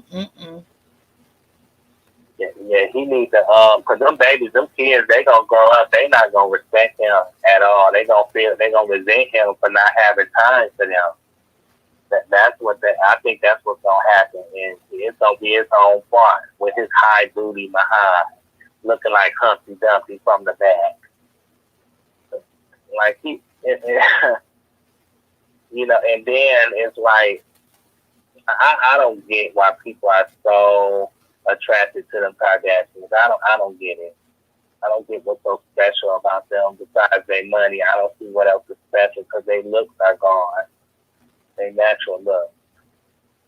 What do you think about Nick Cannon and basically out here teasing that he's getting engaged to somebody? And he goes, I'm going to finally do what the world wants me to do. We don't care about you getting engaged. You done already had the babies.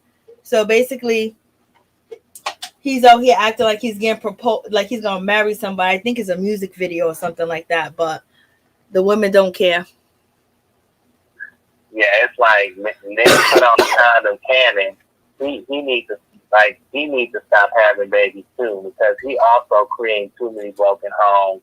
And this woman that he engaged to, she better get him for everything she can get because like he ain't gonna have time for them kids, and them kids gonna go up to resent him too.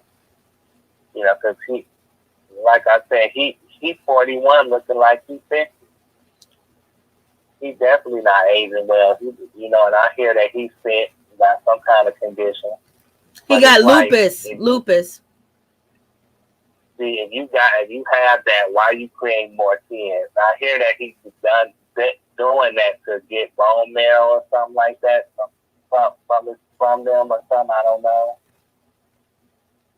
I don't know if that's true, but he needs to stop having kids definitely because he might not be here long enough to be for them kids. He might not be there.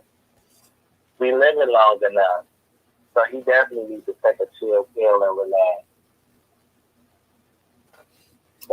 He probably can't afford to take care of all them kids. So far, right now, he can't. Well, that money's gonna dwindle down because it's almost all together. If they were to put him on child support, it'd be $2 million back to back, over and over and over for child support. But you That's what he would get. That's what he would have to pay. But Mariah, I don't think she needs child support from him. But he was out here proclaiming that I will never get married again. Only to Mariah. Only to Mariah. We can have it back the way it was. I want to get married to her again. Why would Mariah want your washed up, used butt? And you got all these kids straggling along. Why would Mariah want you back? You probably had a chance, but not with all these kids and all these baby mamas. And then on top of that, the baby mamas can't call him, be like, hey, baby, could you come through? Hey, baby, could you bring me some hot sauce? I love to call a dude like, yo, listen, I'm out of hot sauce. Bring the hot sauce through. You can't even call him and do that because you got to make an appointment and his assistant will let him know and he can respond whenever he wants to respond. What kind of mess is that? See, he needs professional help. I know. He got problems because a lot of these men, other than Future, they and Tristan, and they wouldn't be out here if they had a health condition. They wouldn't be out here doing this type of stuff. Like seriously, because I would hope that they would have enough time and sense to know that they might not be around for all these children. And then, how are you gonna lose Mariah Carey? It's like, how did you lose that? Out of all the women in the world, if you would have stayed with her, you could have had all your children with her. You know what I mean? Right? Because it was popping. But hold on, check this out. I'm able to put this video. I forgot totally about this video. I'm gonna add it to the screen. It's Future's son with Sierra's husband, teaching them how to play football. Lord. Right. Oh, right. Yeah, there you go. Let me play it.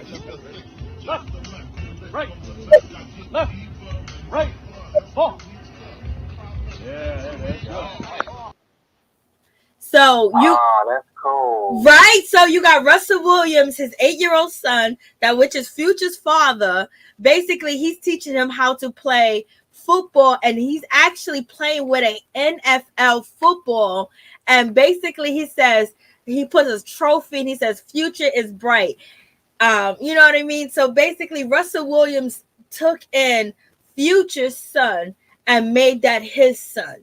Point blank, period, making him a better man. We got all these podcasts and these dudes talk about, oh, Future is this, Future's this. Future ain't shit. Future, why they're single homes is because of a man like Future. And then also you got Future out here lying that he's on all these types of narcotics, but he's not. But he's promoting that to the children. Future got good music. I used to like Future a long time ago. But the way that I see how he uses women, we don't see Nick Cannon using women like that, but it got to be the same type of mindset of using these women. And why these women so open to just being used? Like, go get a job. Yeah, exactly. It's like Sierra made the best decision ever by marrying Russell, because Russell is the type of man that Future wish he was. Amen. And Future is the bottom of the barrel. Amen. He the bottom of the barrel. He just as trashy as the nappy braids he be wearing. he needs to cut them braids off, and maybe he can, the braids won't be sucking up his brain. Because he just don't use his head at all. He don't use his head. He thinks more of what's between his legs than what's in his head. So it's like, and then he's starting to fade away. He ain't getting much clout anyway, because I guess a lot of these women are on to him. They need to get on to Nick Cannon and stop being with him so much. Stop giving up the box to him. It's like these women, they need to protect their box. That's what they need to do, protect the box. For real, because they acting like loose pussies. That's what they acting like when it comes to these men. Facts. And these men only using them for the box. Or whatever they can get out of them. Yeah, and it's like I thought about Amber Rose, how she got that front walk or whatever. I'm thinking she should change that because that don't sound good. That's degrading. I think it just don't sound right. It's not uplifting. She should change that to protect your body, protect your body walk. And don't give it to anybody that's gonna use you and abuse you and cheat on you and dog you out like she's been cheated on, abused, and dogged out by that man that she just had a baby with, that done been out here in these streets with everybody, and she ran back to him. Talking about no confidence, no self-esteem. This man said he don't. He was like, I was gonna cheat. I'm gonna continue to cheat on her. You know, she take him back over and over. He broke your heart. Did you win and did you dirty? And she didn't even, it's not like she separated from him for a month. She separated from him for like 2 weeks. Like, these girls don't even give these men time to miss them. I know, and she's done with, like Christine Harris say, that tattoo on her forehead. It's just, as long as you get a tattoo on your face, like, girl, you mess your face up with that tattoo. You was a pretty woman. You're not out. She's not ugly. She's just an insecure woman. Like you say, insecure and has low self-esteem. But out here acting like it. Insecure, got low self-esteem, but gonna tell people to tell other women to be hoes. When she's upset with the hoes that are sleeping with her man. So basically, you need to tell them to stop being hoes. Like, what's going on? Like, come on. Yeah, uplift them because they don't want to be like Khloe. If they don't protect their bodies, then they could be stuck with a gut full of nut. For real, that they don't want. They want the babies because once you have a baby by Tristan, no matter what this girl does, anytime she go live, anytime that she wants to be a part of social media, she's going to be connected to Tristan and Khloe. So therefore, she always have an avenue to sell stuff or promote stuff or talk about them a little bit and then promote her son, promote her, whatever. So, you know, that's her avenue. Just like when it comes to the baby, his avenue of getting that girl pregnant, that's a rapper, whatever her name, I forgot her name, but her, Danny Lay, like, she's a terrible rapper, and you know, only people support her is just people, you know, that are in the same boat that she's in. So, oh my goodness. Okay, go ahead. So they have these babies because these babies make money. Not only does the baby make money, you know, from child support, but they make money out of promoting them on social media, and it builds up these girls' Instagrams, YouTube, Snapchat, Twitter, and TikTok accounts, especially when they post the baby. Oh, that's a little bit. Oh, that's the baby. Oh, that's such and such baby. Oh, you know what I mean? Yeah, it's like, speaking of her, Danny Lay, that song that she came out with, Yellow Bone, to me, that's the most prejudiced song that I ever heard in that sample is the most prejudiced song that I ever heard in my life. It's so prejudiced. And it's good that she got backlash for that, because why would you even put out a song like that? Like, seriously, it sounds like trash, just like her body. It sounds so stupid. And then that Yellow Bone, he only wanted that Yellow Bone for 15 minutes, because when it came to that apartment or that complex or whatever he was living in Charlotte, he kicked her to the curb like it ain't nobody's business. You know, as soon as she had the baby. So it's like, that's all he wanted you for was the baby, probably. Mm-hmm. He didn't want you like that. And then, you know, they said that she got a new song out. She does. And I don't know what it's called. It's called Trash. It's called Hot Garbage.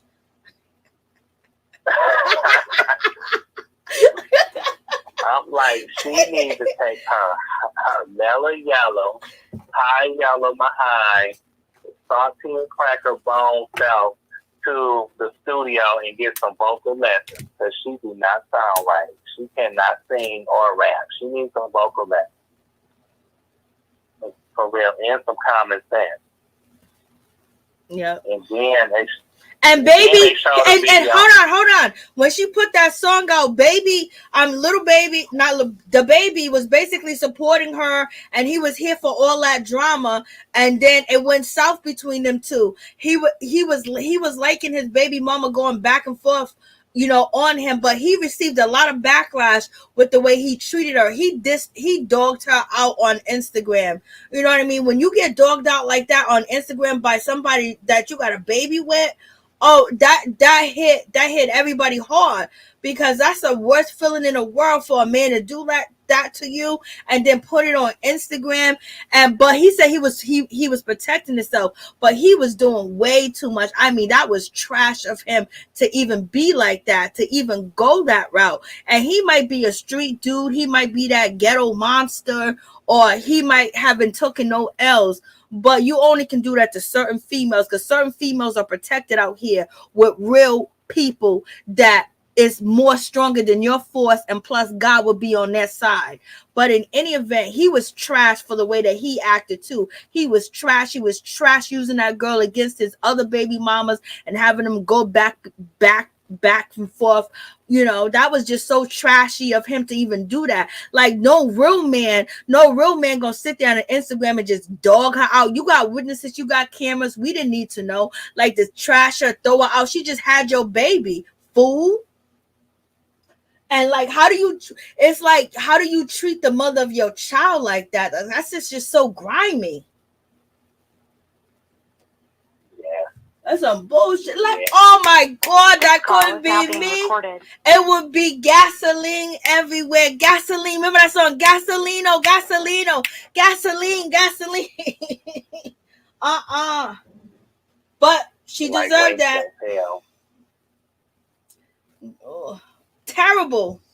And then what you said, her new music, oh my God. Like you said, she needs to go practice. Get back in the studio. Like her, I'm not messing with her because of that particular song. And I'm not messing with Doja Cat because of what she said about black people. I'm not messing with them. They can keep going. Doja Cat out here harassing 17-year-olds, basically trying to get hooked up. I ain't messing with them too. Once you show me your card, I'm good. Yeah.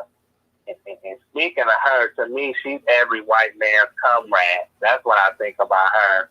Because, because I don't think too much of her either. But, the baby, I'm going to call him look at the name. A real man wouldn't call himself no baby. He would go by a different rap name. But, he's a joke. He's the idiot. He's the moron. He don't even have a #1 hit. So I don't know how he's gonna manage. Like, he don't have a #1 hit. He can't. How is he gonna manage an artist when he can't even manage his own career? That's why. What's his name? Said you signed to a dude that signed to another dude that signed to another dude. This is what happens. And then you see these artists get on Instagram now, talk about, I was signed to this artist. Don't be signed to an artist that still want to be in the streets, blase and the third, and on all this other stuff. Pusha T said that about Drake, because Drake is signed to Baby, Wayne, and Homeboy from Houston, Texas. You can't do that. But tell me this, what do you think about Britney Spears running out of gas on the highway in LA, and then she had to call the cops. The cops came, pushed her car in the breakdown lane, and basically they had a tow truck come and bring her gas. Oh wow, she didn't have a driver. I'm surprised she didn't have no driver. Much money as she had. Why she ain't got no gas? Why ain't her husband putting gas in her car? What is he doing? He's living off of her money. Okay, what is he doing? Oh, you know what? My last video, I did a video about them on Tuesday. It's a 15-minute video too. Did you see them on the cover of In Touch magazine? The newest. Yeah, I did a video just on that. I read the article from that magazine too about them. It says that some about them it had a question mark about them getting a divorce or divorcing already after 39 days of marriage. So I read that article on my video. Yep, I just did a video about them. And I offered my little bit of commentary while I was reading the article. Okay, that sounds good. So you guys, make sure you guys check that out. What do you think about Kevin Gates sleeping with his cousin and saying he'll do it again? Kevin Gates, but was he got down with a relative too? Yep. He said it. He said it with Yung Miami on her podcast on Revolt TV. Jeez. He looked like he got issues. He looked like a weirdo. I mean, seriously. He a nutcase in my book. He like I said, he needs help too.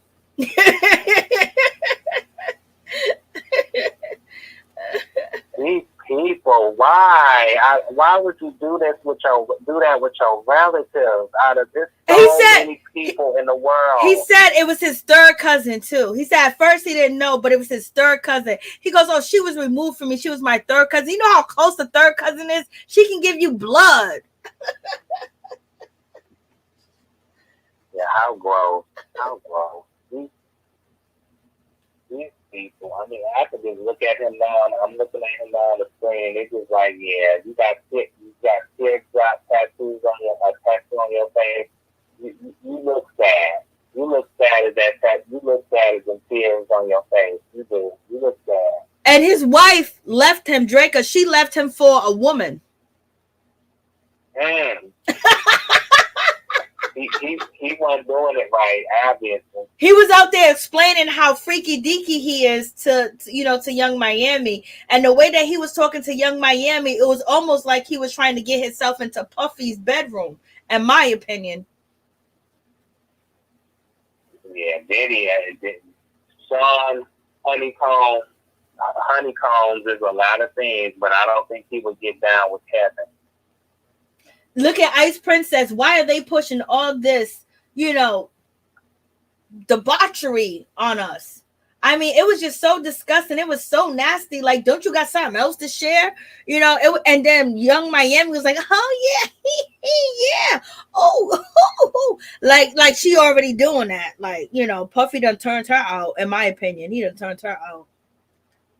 Mm-hmm. And I'm like, he needs to watch himself, because one day what he gonna do, he gonna do that. Puffy gonna get involved with the wrong woman, and I'm telling you, she gonna set him to the point where he have a heart attack for real, dealing with these women. Because there's only so far you can push a woman. Because like I said, a lot of these women, that girl is too young for him, and she immature, and she got 2 kids by 2 different men. And and I know it's one of them things, like, if you've been in that position where you didn't really like a person, but you heard about them, and then you get into a relationship with them, and they give you everything you could possibly dream of, and they can make everything go away for you.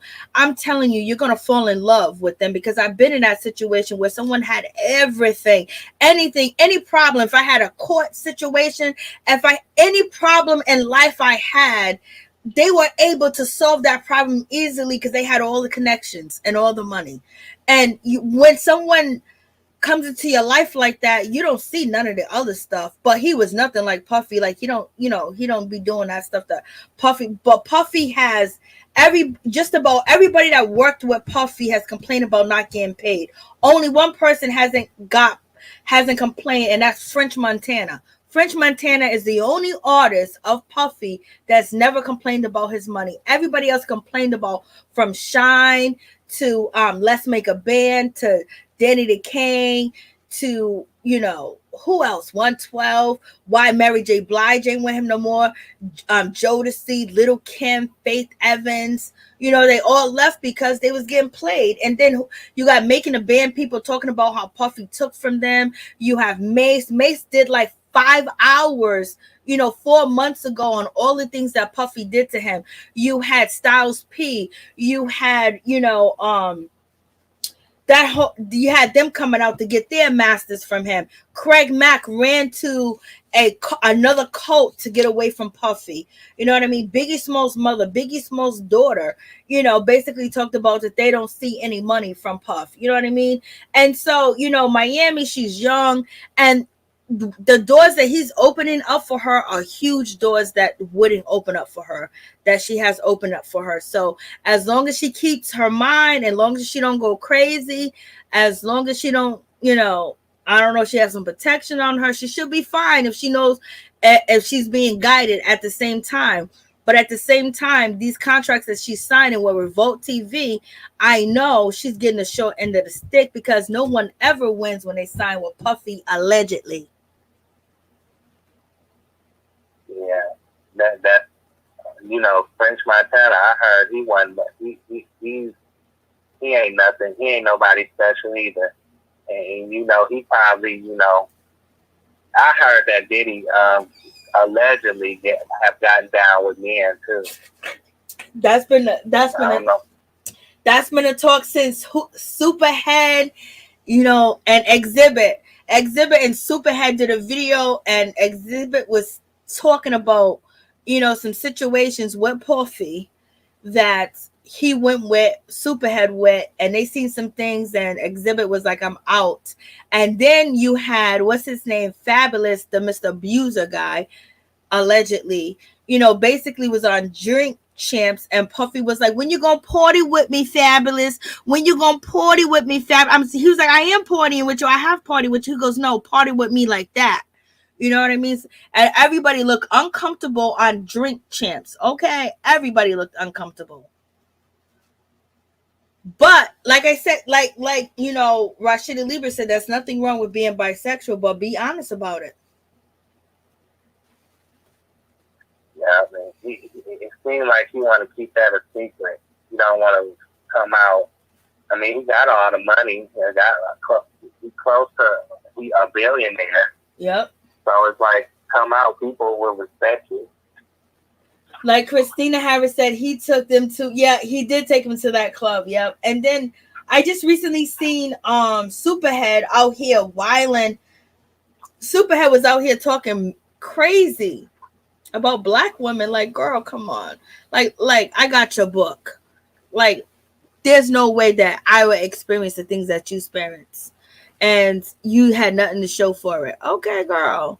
Like, come on. Like, she's a mess. Superhead is trying to diss black women. Girl, you already been dismissed. But she started that legacy of telling and doing anything and exposing. That's when they had what did they used to have this site called, what was this site called? It was a site called One Night Stand. It was a site called like Jump Offs. It was a site called it was something like Intimate Relationship with Stars, or One Night Stands with, you know, stars and things of that nature. And you know, she was in the mix of that. And yes, she started it off, baby. She just started it off, but she made it popular. Where she was like, I just wanted to be on Oprah. So she got on Oprah talking about how many, you know, what. I wonder if Oprah got any of Superhead. And when is Oprah going to come out and tell us that she's a part of the LGBTQIA community? When is MC Lyte going to come out and tell us that they are part of the LGBTQIA community? When are they going to come out? They probably gonna take them people to the grave. They probably take somebody to blackmail them and got some good on them for them to come out and tell the truth to get ahead of the story. But yeah, that woman, Corinne Stephens, I think she changed her name to Elizabeth or something like that. She called herself changing her name. Corinne Stephens. The Superhead. Yeah, I'm trying to see if she changed her name. I'm looking it up right now. Yeah, because I think she did an interview with a lady talking about changing her name to Elizabeth or something like that. Yeah, that's what the last time I heard about her, is she was changing her name. I guess to change her image or something. Once she started talking about Jay-Z, it was over. Yep, you're right. She changed her name to Elizabeth. People, when people still know what you look like, they still, if they read that book, they still gonna know about your past. So it's like, why not just clean up your character and your reputation? Why you had to change your name? It don't matter. You still the same person. You just have to change your behavior. So I don't see the point of her changing her name. Yep, she changed her name, but she got into it with Jamie Foxx. She got into it really bad with Jamie Foxx. She got into it with Jamie Foxx's sister. She got into it really bad. So she was probably telling too much of the business, telling too much of the tea, and they ain't like that. Oh yeah, they mollywopped her on that show. This is when Foxhole Radio was the ish. Foxhole Radio, Cordia Jordan, Corey Oakums, Speedy. It was so many of them that was just crazy, and they killed. And Corinne Stefan was trying to get with Jamie Foxx, and he turned her down. I'm surprised. I don't blame him, because the way she was getting down, what any man in his right mind, a decent man, a respected man, respectable man would want to get with her. You know, the way she was popping her bots out, pimping out her bots to these men. She like an older version of Selena Powell. Selena Powell's still in jail. She needs to stay there. She's still in jail. She get on my nerves too. Yes. Ice Princess. Her lips. Ice Princess says Oprah got it too good to come out. Yeah, Oprah got it too good. But I'm glad Queen Latifah came out and Missy Elliott came out. And Monifa came out. And then the Brat came out. It'll be nice if we get Oprah. It'll be nice if we get MC Light. That would be nice. It'll come out. Because there's no reason why Oprah shouldn't be married. She can have all the clauses in her contract. So what do you think about, let me play it real quick. So, there kind of could have been some level of sabotage, there, but. That's Omarion. He's basically saying that Mario sabotaged him on the versus battle. That's what he's saying now in a recent interview. I don't believe that. He just too mad to admit that he got served by Mario at the versus. He got served bad. Mario's a natural singer, and Omarion works better with a group. So it's like, why would he sabotage you? Ain't no need for him to do that. He focusing on his music and his vocals. He ain't got time to do no mess like that. So I don't believe that. Me either. Oh, Mario already came out and said that that's a lie, and he apologized to the DJs and the people that was controlling the music, because that's wrong for him to say that. Like, basically saying that he was sabotaged. He sound like trash. You sound like hot garbage. What you need to do is get on Instagram Live and start singing to the people, okay? And we need to hear you sing a cappella, brother, because all these songs for years that I've been listening to, and I'm like, oh my God, he's good without the band. No, you're not. Beyonce's good without her group. You are not. You need to go call them people. You need to call your brothers and link back up, okay? I know your brothers did wrong to you. I know you did wrong to your brothers, but y'all need to make up and get back on that stage and do what it is supposed to be done.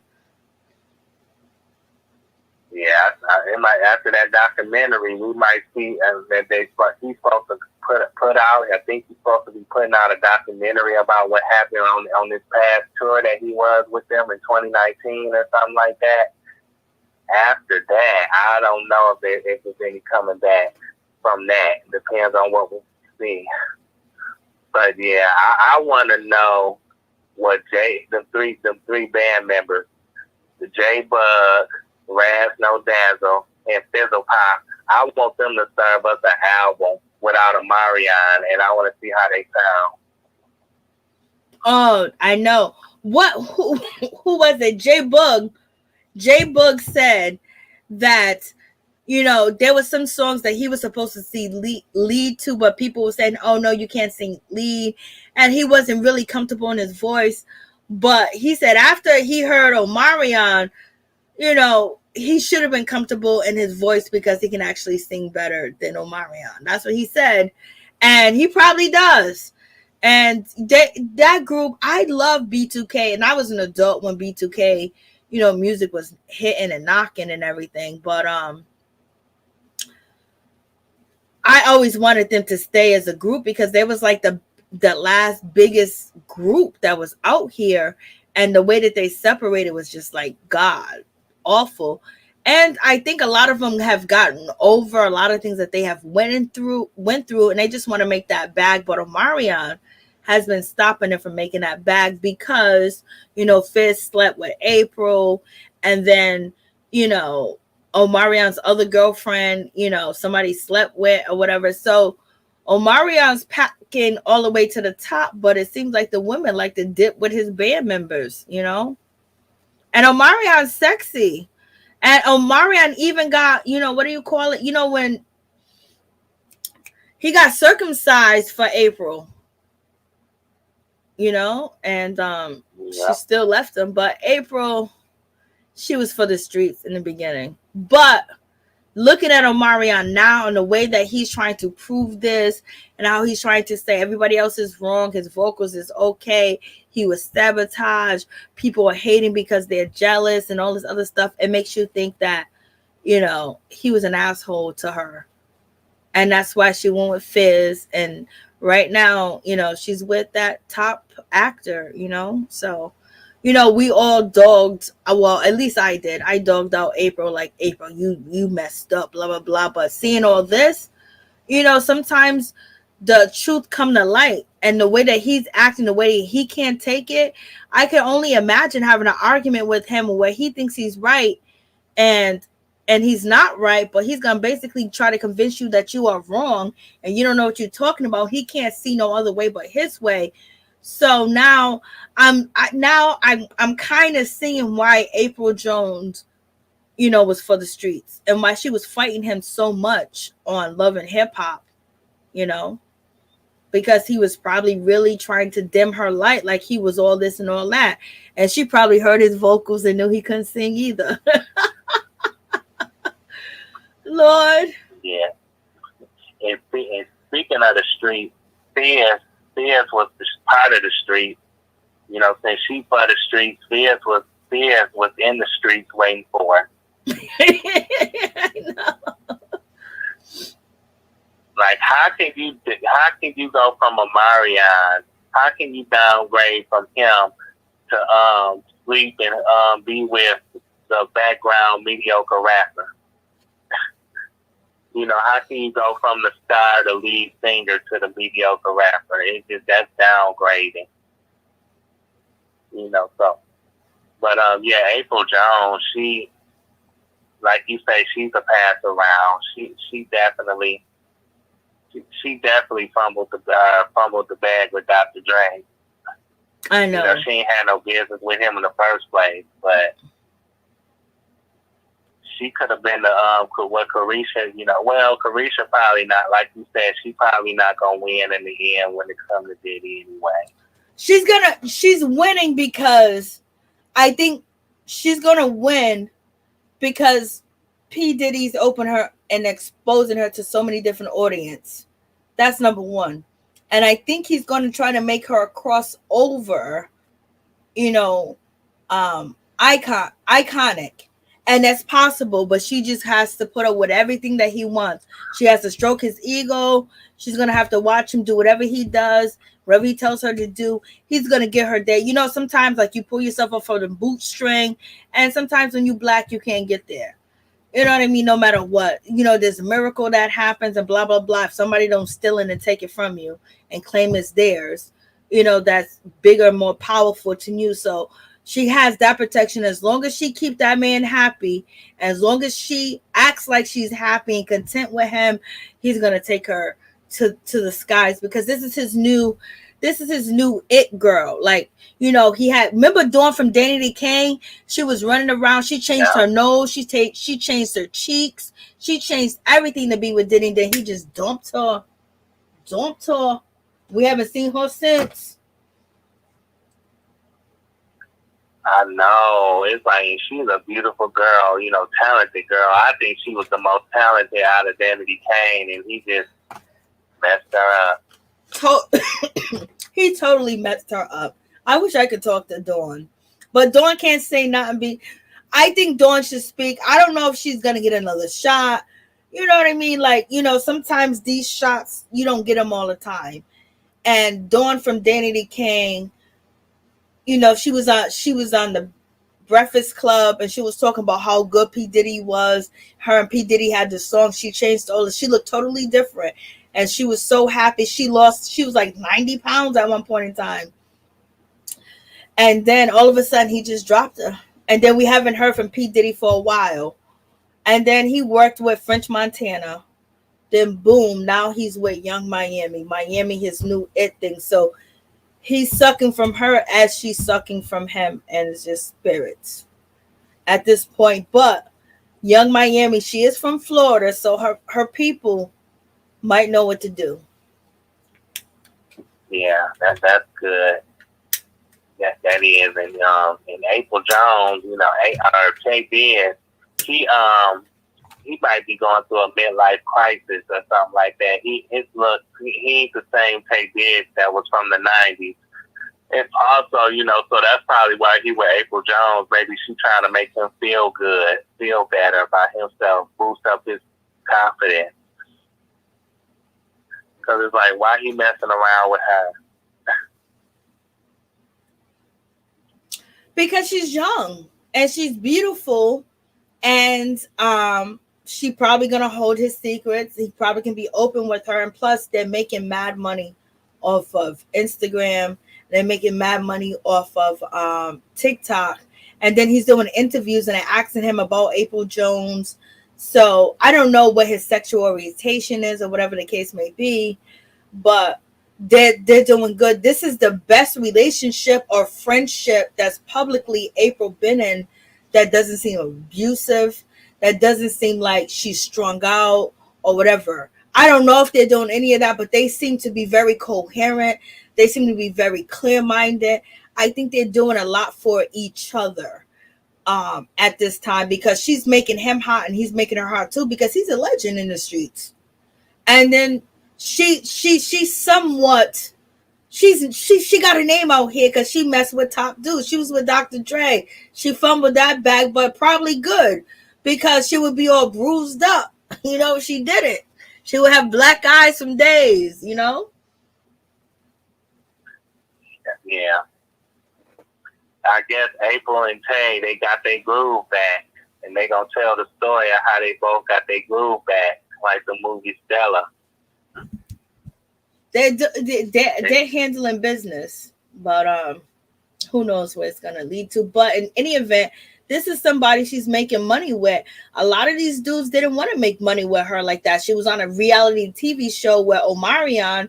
Then he wanted to act all crazy, and we thought that, you know, now looking at Omarion's response to this versus battle, there's nothing April could have did to please that man, in my opinion. Even though she got all these faults, but he wants you to be something that you're not, when he's not something that he's proclaiming to be. So that's a difficult relationship already. When someone's not happy with who you are, but then at the same time they're not happy with what they are, and they can't produce like they should produce, what he was producing in studios.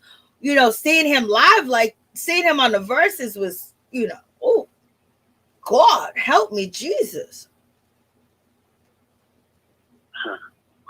Yeah, so he don't need to be doing no more concerts anytime soon until he go get them vocals worked out. Mm-hmm. And Ray J, he need to go get vocal lessons too. She surely does. I mean, he was terrible. Yeah, you know, Sammy, Pleasure P, and what's his name? Bobby B. He's supposed to be. They trying to. I guess they gonna come out with a group or something like that. Last time they were talking. Yep. They're coming out with a group, and then they also asked if Carlos King can put them on his show, like that he had with the former groups that he had on the OWN network with the girls from 702. Oh, BT. Yeah. What? Say that again. Yeah, it was on BT. It was called the Encore. Encore, yeah. So they're asking for Carlos King to make an encore with all them dudes except for Omarion, but everybody else, Sammy and Ray J and Bobby Valentino. I don't think Mario's included, but Carlos said yes. That sounds good. I got it somewhere where he said yes, like that sounds good, and people said nah, leave that alone. So they was telling him to make a encore with them because they're forming a group. They've been on Instagram Live saying that they're forming a group. It's on my other channel.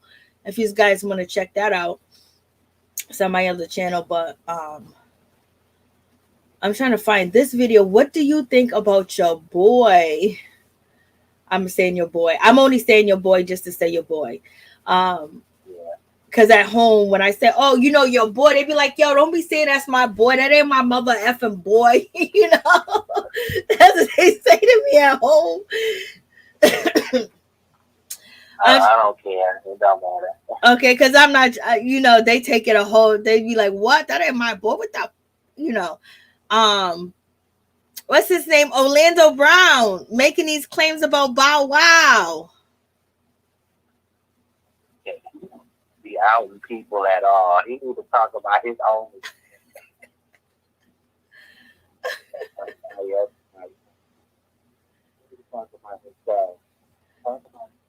Orlando Brown, like this is crazy. Orlando Brown calling out Bow Wow, Bow Weezy.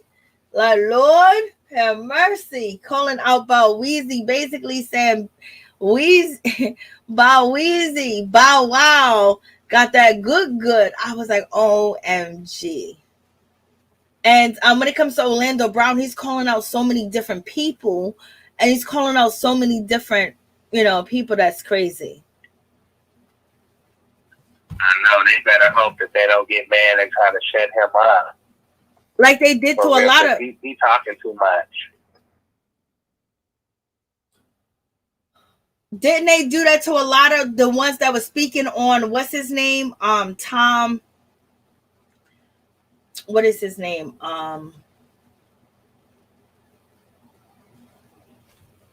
The dude, I can't even think of his name. The dude that came out that was speaking on what is his name? Oof. The white dude that was speaking about being abused as a child star, and Corey, his name was Corey Feldman. Was it Corey Feldman that was speaking? I think so.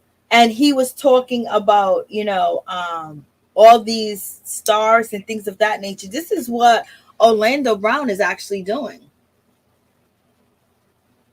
But I don't, people basically question whether it's true or not because of his addictions and things of that nature. But he came out basically saying that him and Bow Wow had a relationship, and in so many words saying that Bow Wow got it going on in the bedroom.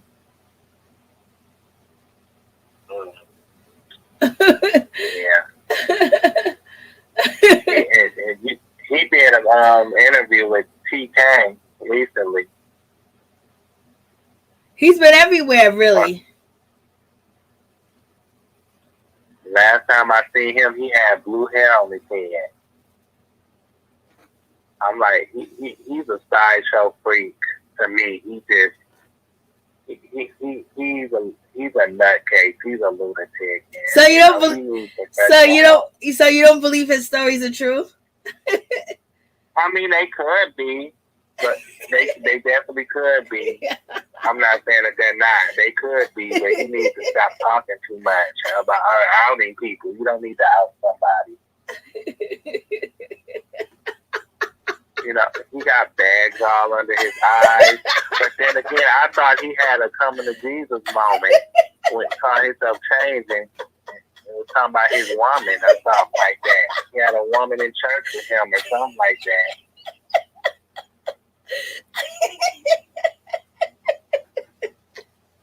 Lord, I can't with you, Tony. I'm about to have my head is about to bust open.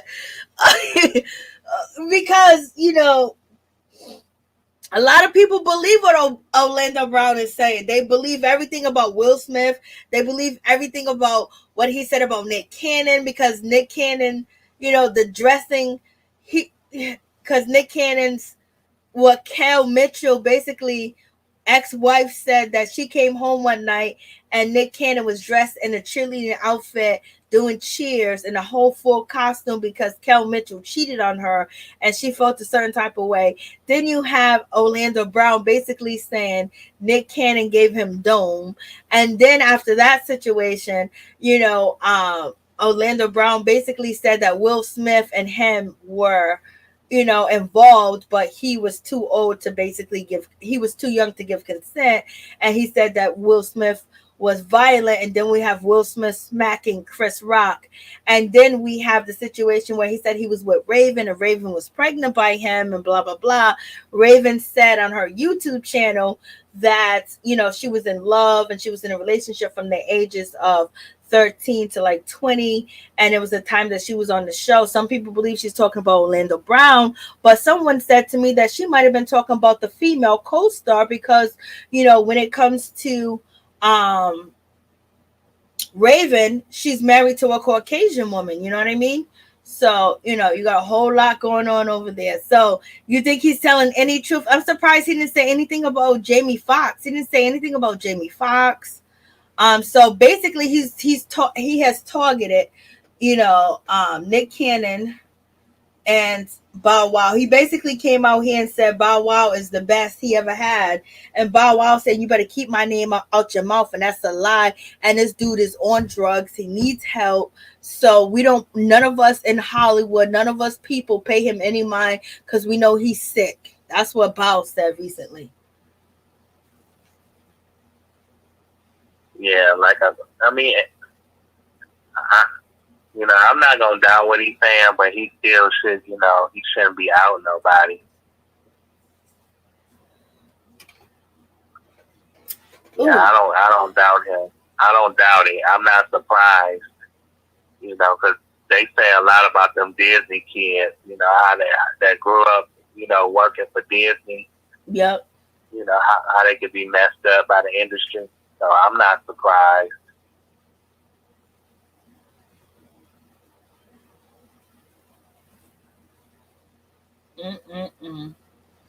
This is a whole mess. Orlando Brown came out here and set the internet on fire when he started talking about this whole situation. I was like, Lord, help me, Jesus. So yes, that's basically it. And, you know, that's unless anything else you want to add to the situation, Tony? No, I like the video. Okay, I appreciate that. And you guys, please go check out Norris Tony YouTube channel on YouTube. Let me see if I can. Somebody asked me for the link. Just a T, please ask me for your link so she can sign up to your channel.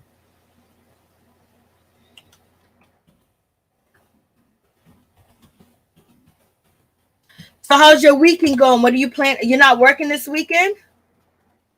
Like if you saw my video I did, I quit my job at the hospital to be a full-time caregiver to my uncle and my grandmother. Oh, okay. See, I didn't hear that part. Yeah, it's called "I Quit My Job." That video, but yeah, I did it maybe like about over a month ago. But yeah, I'm a full-time caregiver now. So Social Security is paying you and things of that nature? No, it's an agency called Better at Home Care. Okay. Yeah, that's paying me. It's a home care agency that's paying me to be that's paying me for caring for them. Okay, here's his link. Tony, you're doing good. Your channel's good. You're doing good, boy.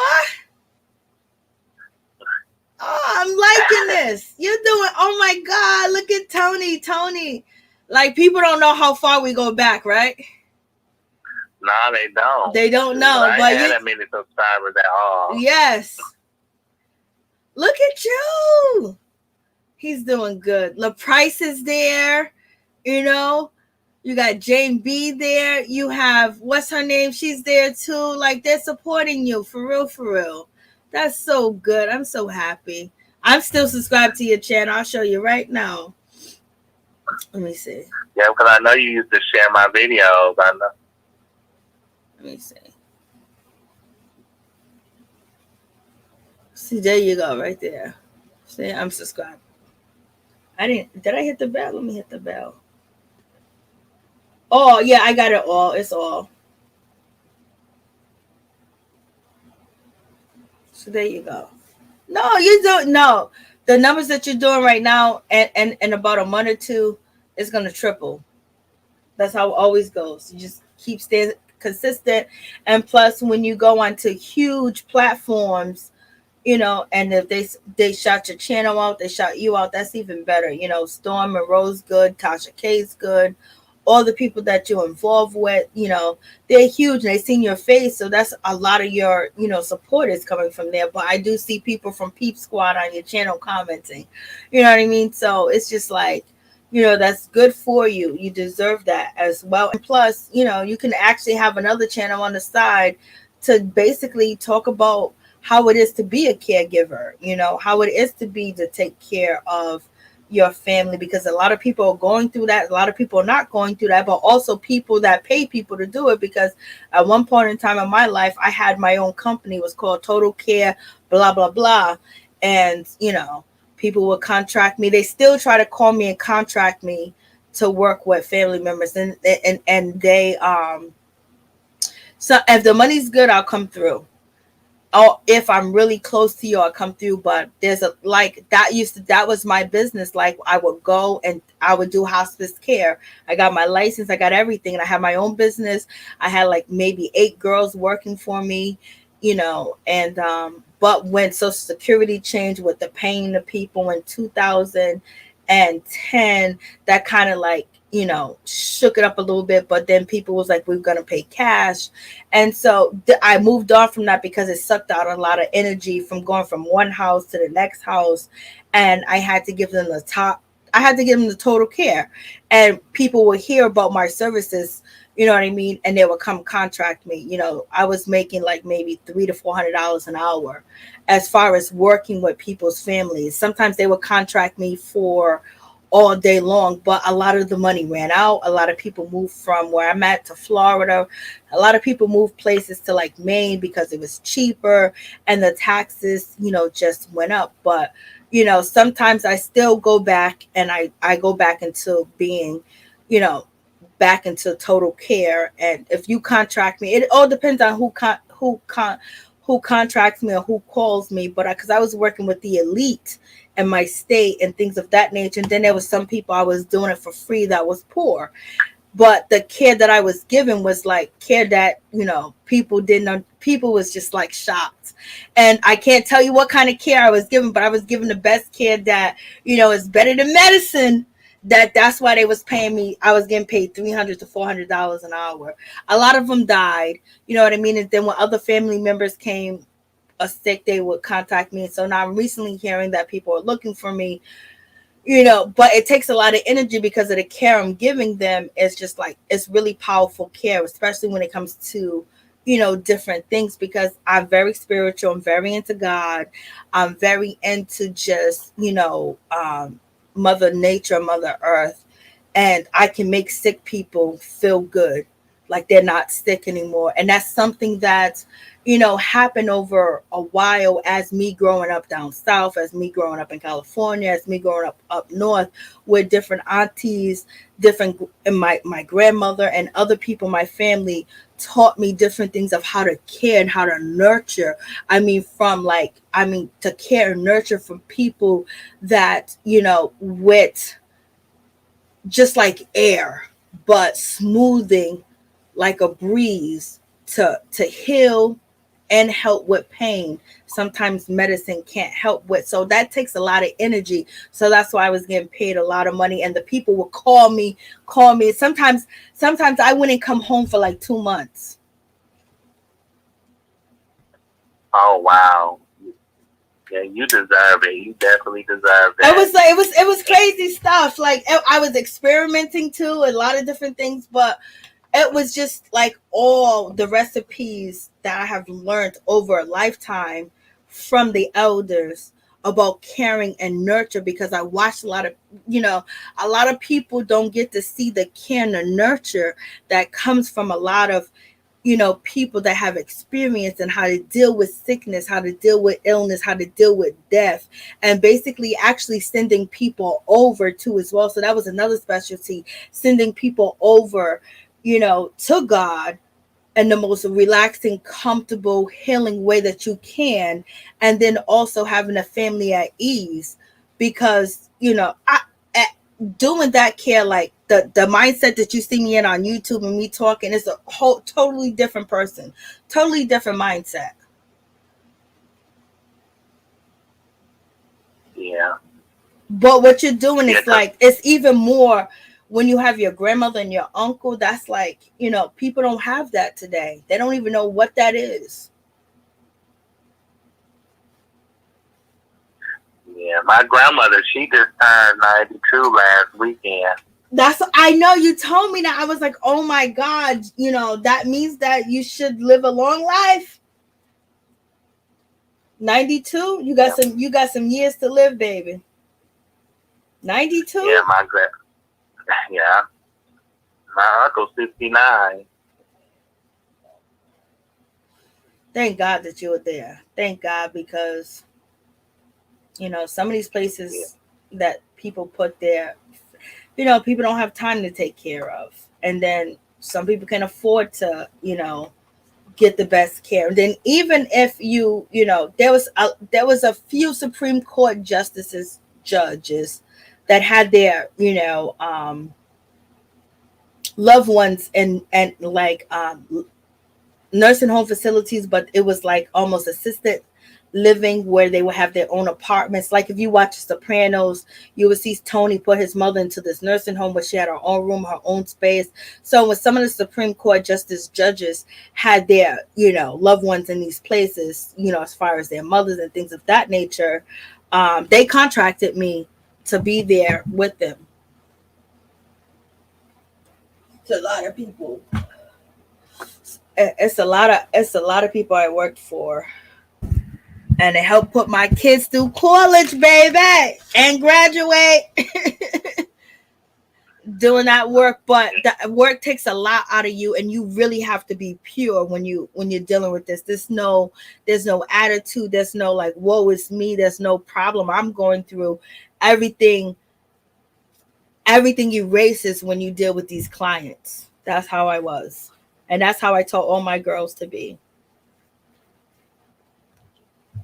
Yeah, you definitely a queen in my book.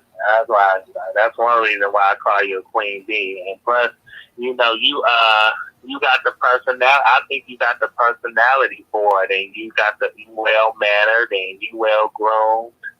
You groomed yourself, and you very mature. And like I said, you have the personality for it. And so is you. I mean, like, you came on, baby. I used to be like, Tony, hold on. Don't say that, Tony. That's backlash. Tony, Tony's nice reading. You don't know Tony really reading. You got to watch these old videos. Tony will get into date. Tony's nice now. He's nice. And compared to how he used to read, he is nice. He used to get down. Oh, baby, be in the gutter getting you like, I'd be like, Tony, he be shocking me. Tony's nice now. Storm's channel. You go on Storm's channel, watch me in some of them videos. Oh, no, you nice. I seen you. You're nice. You used to read for filth.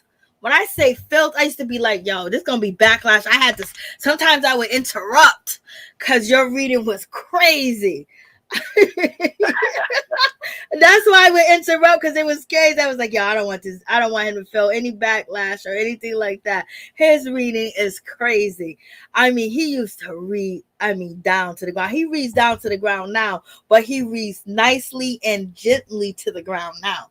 But before, he was under the mud with the worms, catching the worms and throwing it at you. This is who you are.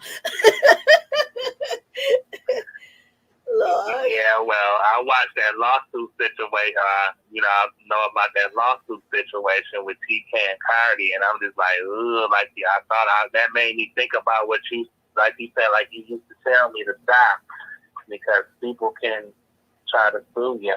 I wasn't even thinking about that, but I was just thinking about how people might try to come and attack you, because people will say, you could say things, and to me and everybody else in the chat, it was funny, blah, blah, blah. We was like, woo, woo, woo. But at the same time, I know that there could be backlash for some things that take it a certain way, and then they'll try to use it against you. That's a possibility that could happen. I wasn't thinking about the law, so I was just thinking about the backlash and people getting the wrong, understanding of you. Because you were just reading for fun, but they didn't also know, sometimes it was told, but like everybody that watches one video don't watch every video, which I would hope for them to, but so they wouldn't see when Tony's talking about he works this and he's doing this, whatever. They catch the end of the video where the phone lines is open and then you going crazy, you know what I mean? And crazy for me was good, but I was just worried, I was just like, okay, they go, let me stop you now, just in case, because you know what? Even if it wasn't nothing, and even my channel's not that big enough, or what a big at that time or big enough now, I just wanted to make sure that you was going to be protected, that you was going to be all right, that nobody was going to come for you like that, just worried about you. I wasn't worried about me, you know what I mean? I was like, I don't go, but I was worried about you. That's it. But I mean, but your reads are still crazy, like crazy. But you're nicer now with your reads. You're nicer. Before, I used to just fall down. Sometimes I fell out my chair. Sometimes I had to run downstairs and get water. I mean, you dragged. But you're a lot nicer with the reads. Like you don't give it to him like you used to give it to him, because you used to give it to him with no Vaseline. Well, thank you. I'm still trying to work on that, like you said. You go to my video. I've been putting out a lot more videos lately. Yeah, I see. And you're doing good numbers. That's good. I mean, I'm so happy. And I'm glad that you have an outlet to do that. And then also you have the time to take care of your family as well. So, you're there doing everything that you're supposed to, but just make sure you get some time for yourself. But you're doing everything that you're supposed to do, and you're doing it the right way, baby. Thank you. That's why I had to quit that job at the hospital. Because I'm like, I'm not going to be working those two jobs, trying to work at the hospital, be a caregiver too. That was just too much. Yeah, it's too much, unless you're going to hire somebody else or whatever. And then plus on top of that, like when you raise old school, you want to be in there doing it, because ain't nobody going to do it the way that you do it, unless, you can't trust. It's different times today. It's different times today. And even with training people to do the job, it's a difficult, task too, because people don't have humility. People don't have compassion. People just see it as a job. This is just a body. And you don't want people to see your loved ones like that.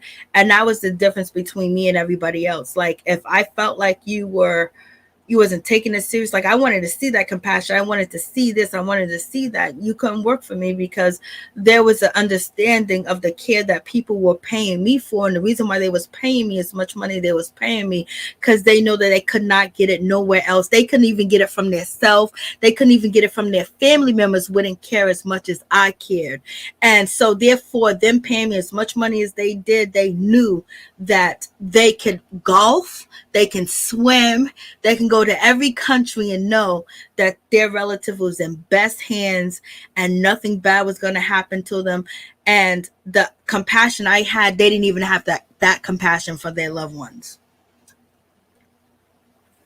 So you doing it yourself, you're guaranteed that. And then on top of that, you might even build the business behind it. You never know. Social Security have changed, but at one point in time, Social Security stopped paying for caregivers and companionship. And also they had stopped paying for CNAs for a while, and they was only letting nurses do it. And then they had changed that, then went back. It was like a whole thing's going back and forth. And I was like, I ain't got time, baby. Yeah. But I know I appreciate your words of encouragement. No doubt. Thank you for that. No doubt. A lot of people said that they just subscribed to your channel. You got Justin T, please. You got Ice Princess that said that they just subscribed. So you have a good night. Thank you for coming through. Much love, peace, and blessings to you and your family. Yes, you too. Thank you. Thank you so much. Peace and love, baby. Thank you guys so much for coming through. I appreciate each and every one of y'all. Thank you for coming. Please like, comment, subscribe, share the video. It'll be greatly appreciated from the bottom of my heart. My peeps, my peoples. I know we wasn't talking about like crazy stuff, but a little bit of stuff, but I'm going to give you some craziness once I edit this video. And I don't know if I'm going to go live so we can all just listen to it together, because there's a lot of craziness going on, but I got it recorded. At the same time, I got to edit it because people got mouth like a trucker. They got nasty little filthy mouths, okay? And we are talking about Love and Marriage Huntsville, baby. There's a whole lot going on with Orion Carey that I haven't even released yet. So we're going to get into it, baby. I will talk to you guys soon. Much love. I shall see you tomorrow for Real Housewives of Atlanta. And also, maybe we're going to have to get into some other shows that come on Sunday as well. So we're going to have to get into the old doctors. We're going to have to get into Married to Medicine, seeing what they giving us, baby. Because it's supposed to be a whole lot of intervention and fighting and disputes going on. So we're going to see what they're going to give to us. And we're going to talk about it. And also, not to forget, when it comes to Real Housewives Ultimate Girls Trip, I just finished watching that, so we're going to discuss that as well. And also when it comes to, College Hill with Nene Leakes, when it comes, Ray J dropped out allegedly. And also, the other girl done dropped out the show too as well. So I'm like, yo, what's happening? What's going on? We got Slim Thug. He does sleep with his cousin, allegedly. He's on there too. And, we shall see, but thank you guys so much for coming through. Please like, comment, subscribe, share the video. It'll be greatly appreciated. This is just a fun live just to talk about the shit that's going on. Peace and love. Good night, everybody. Be safe. Thank you so much. Justin T, please.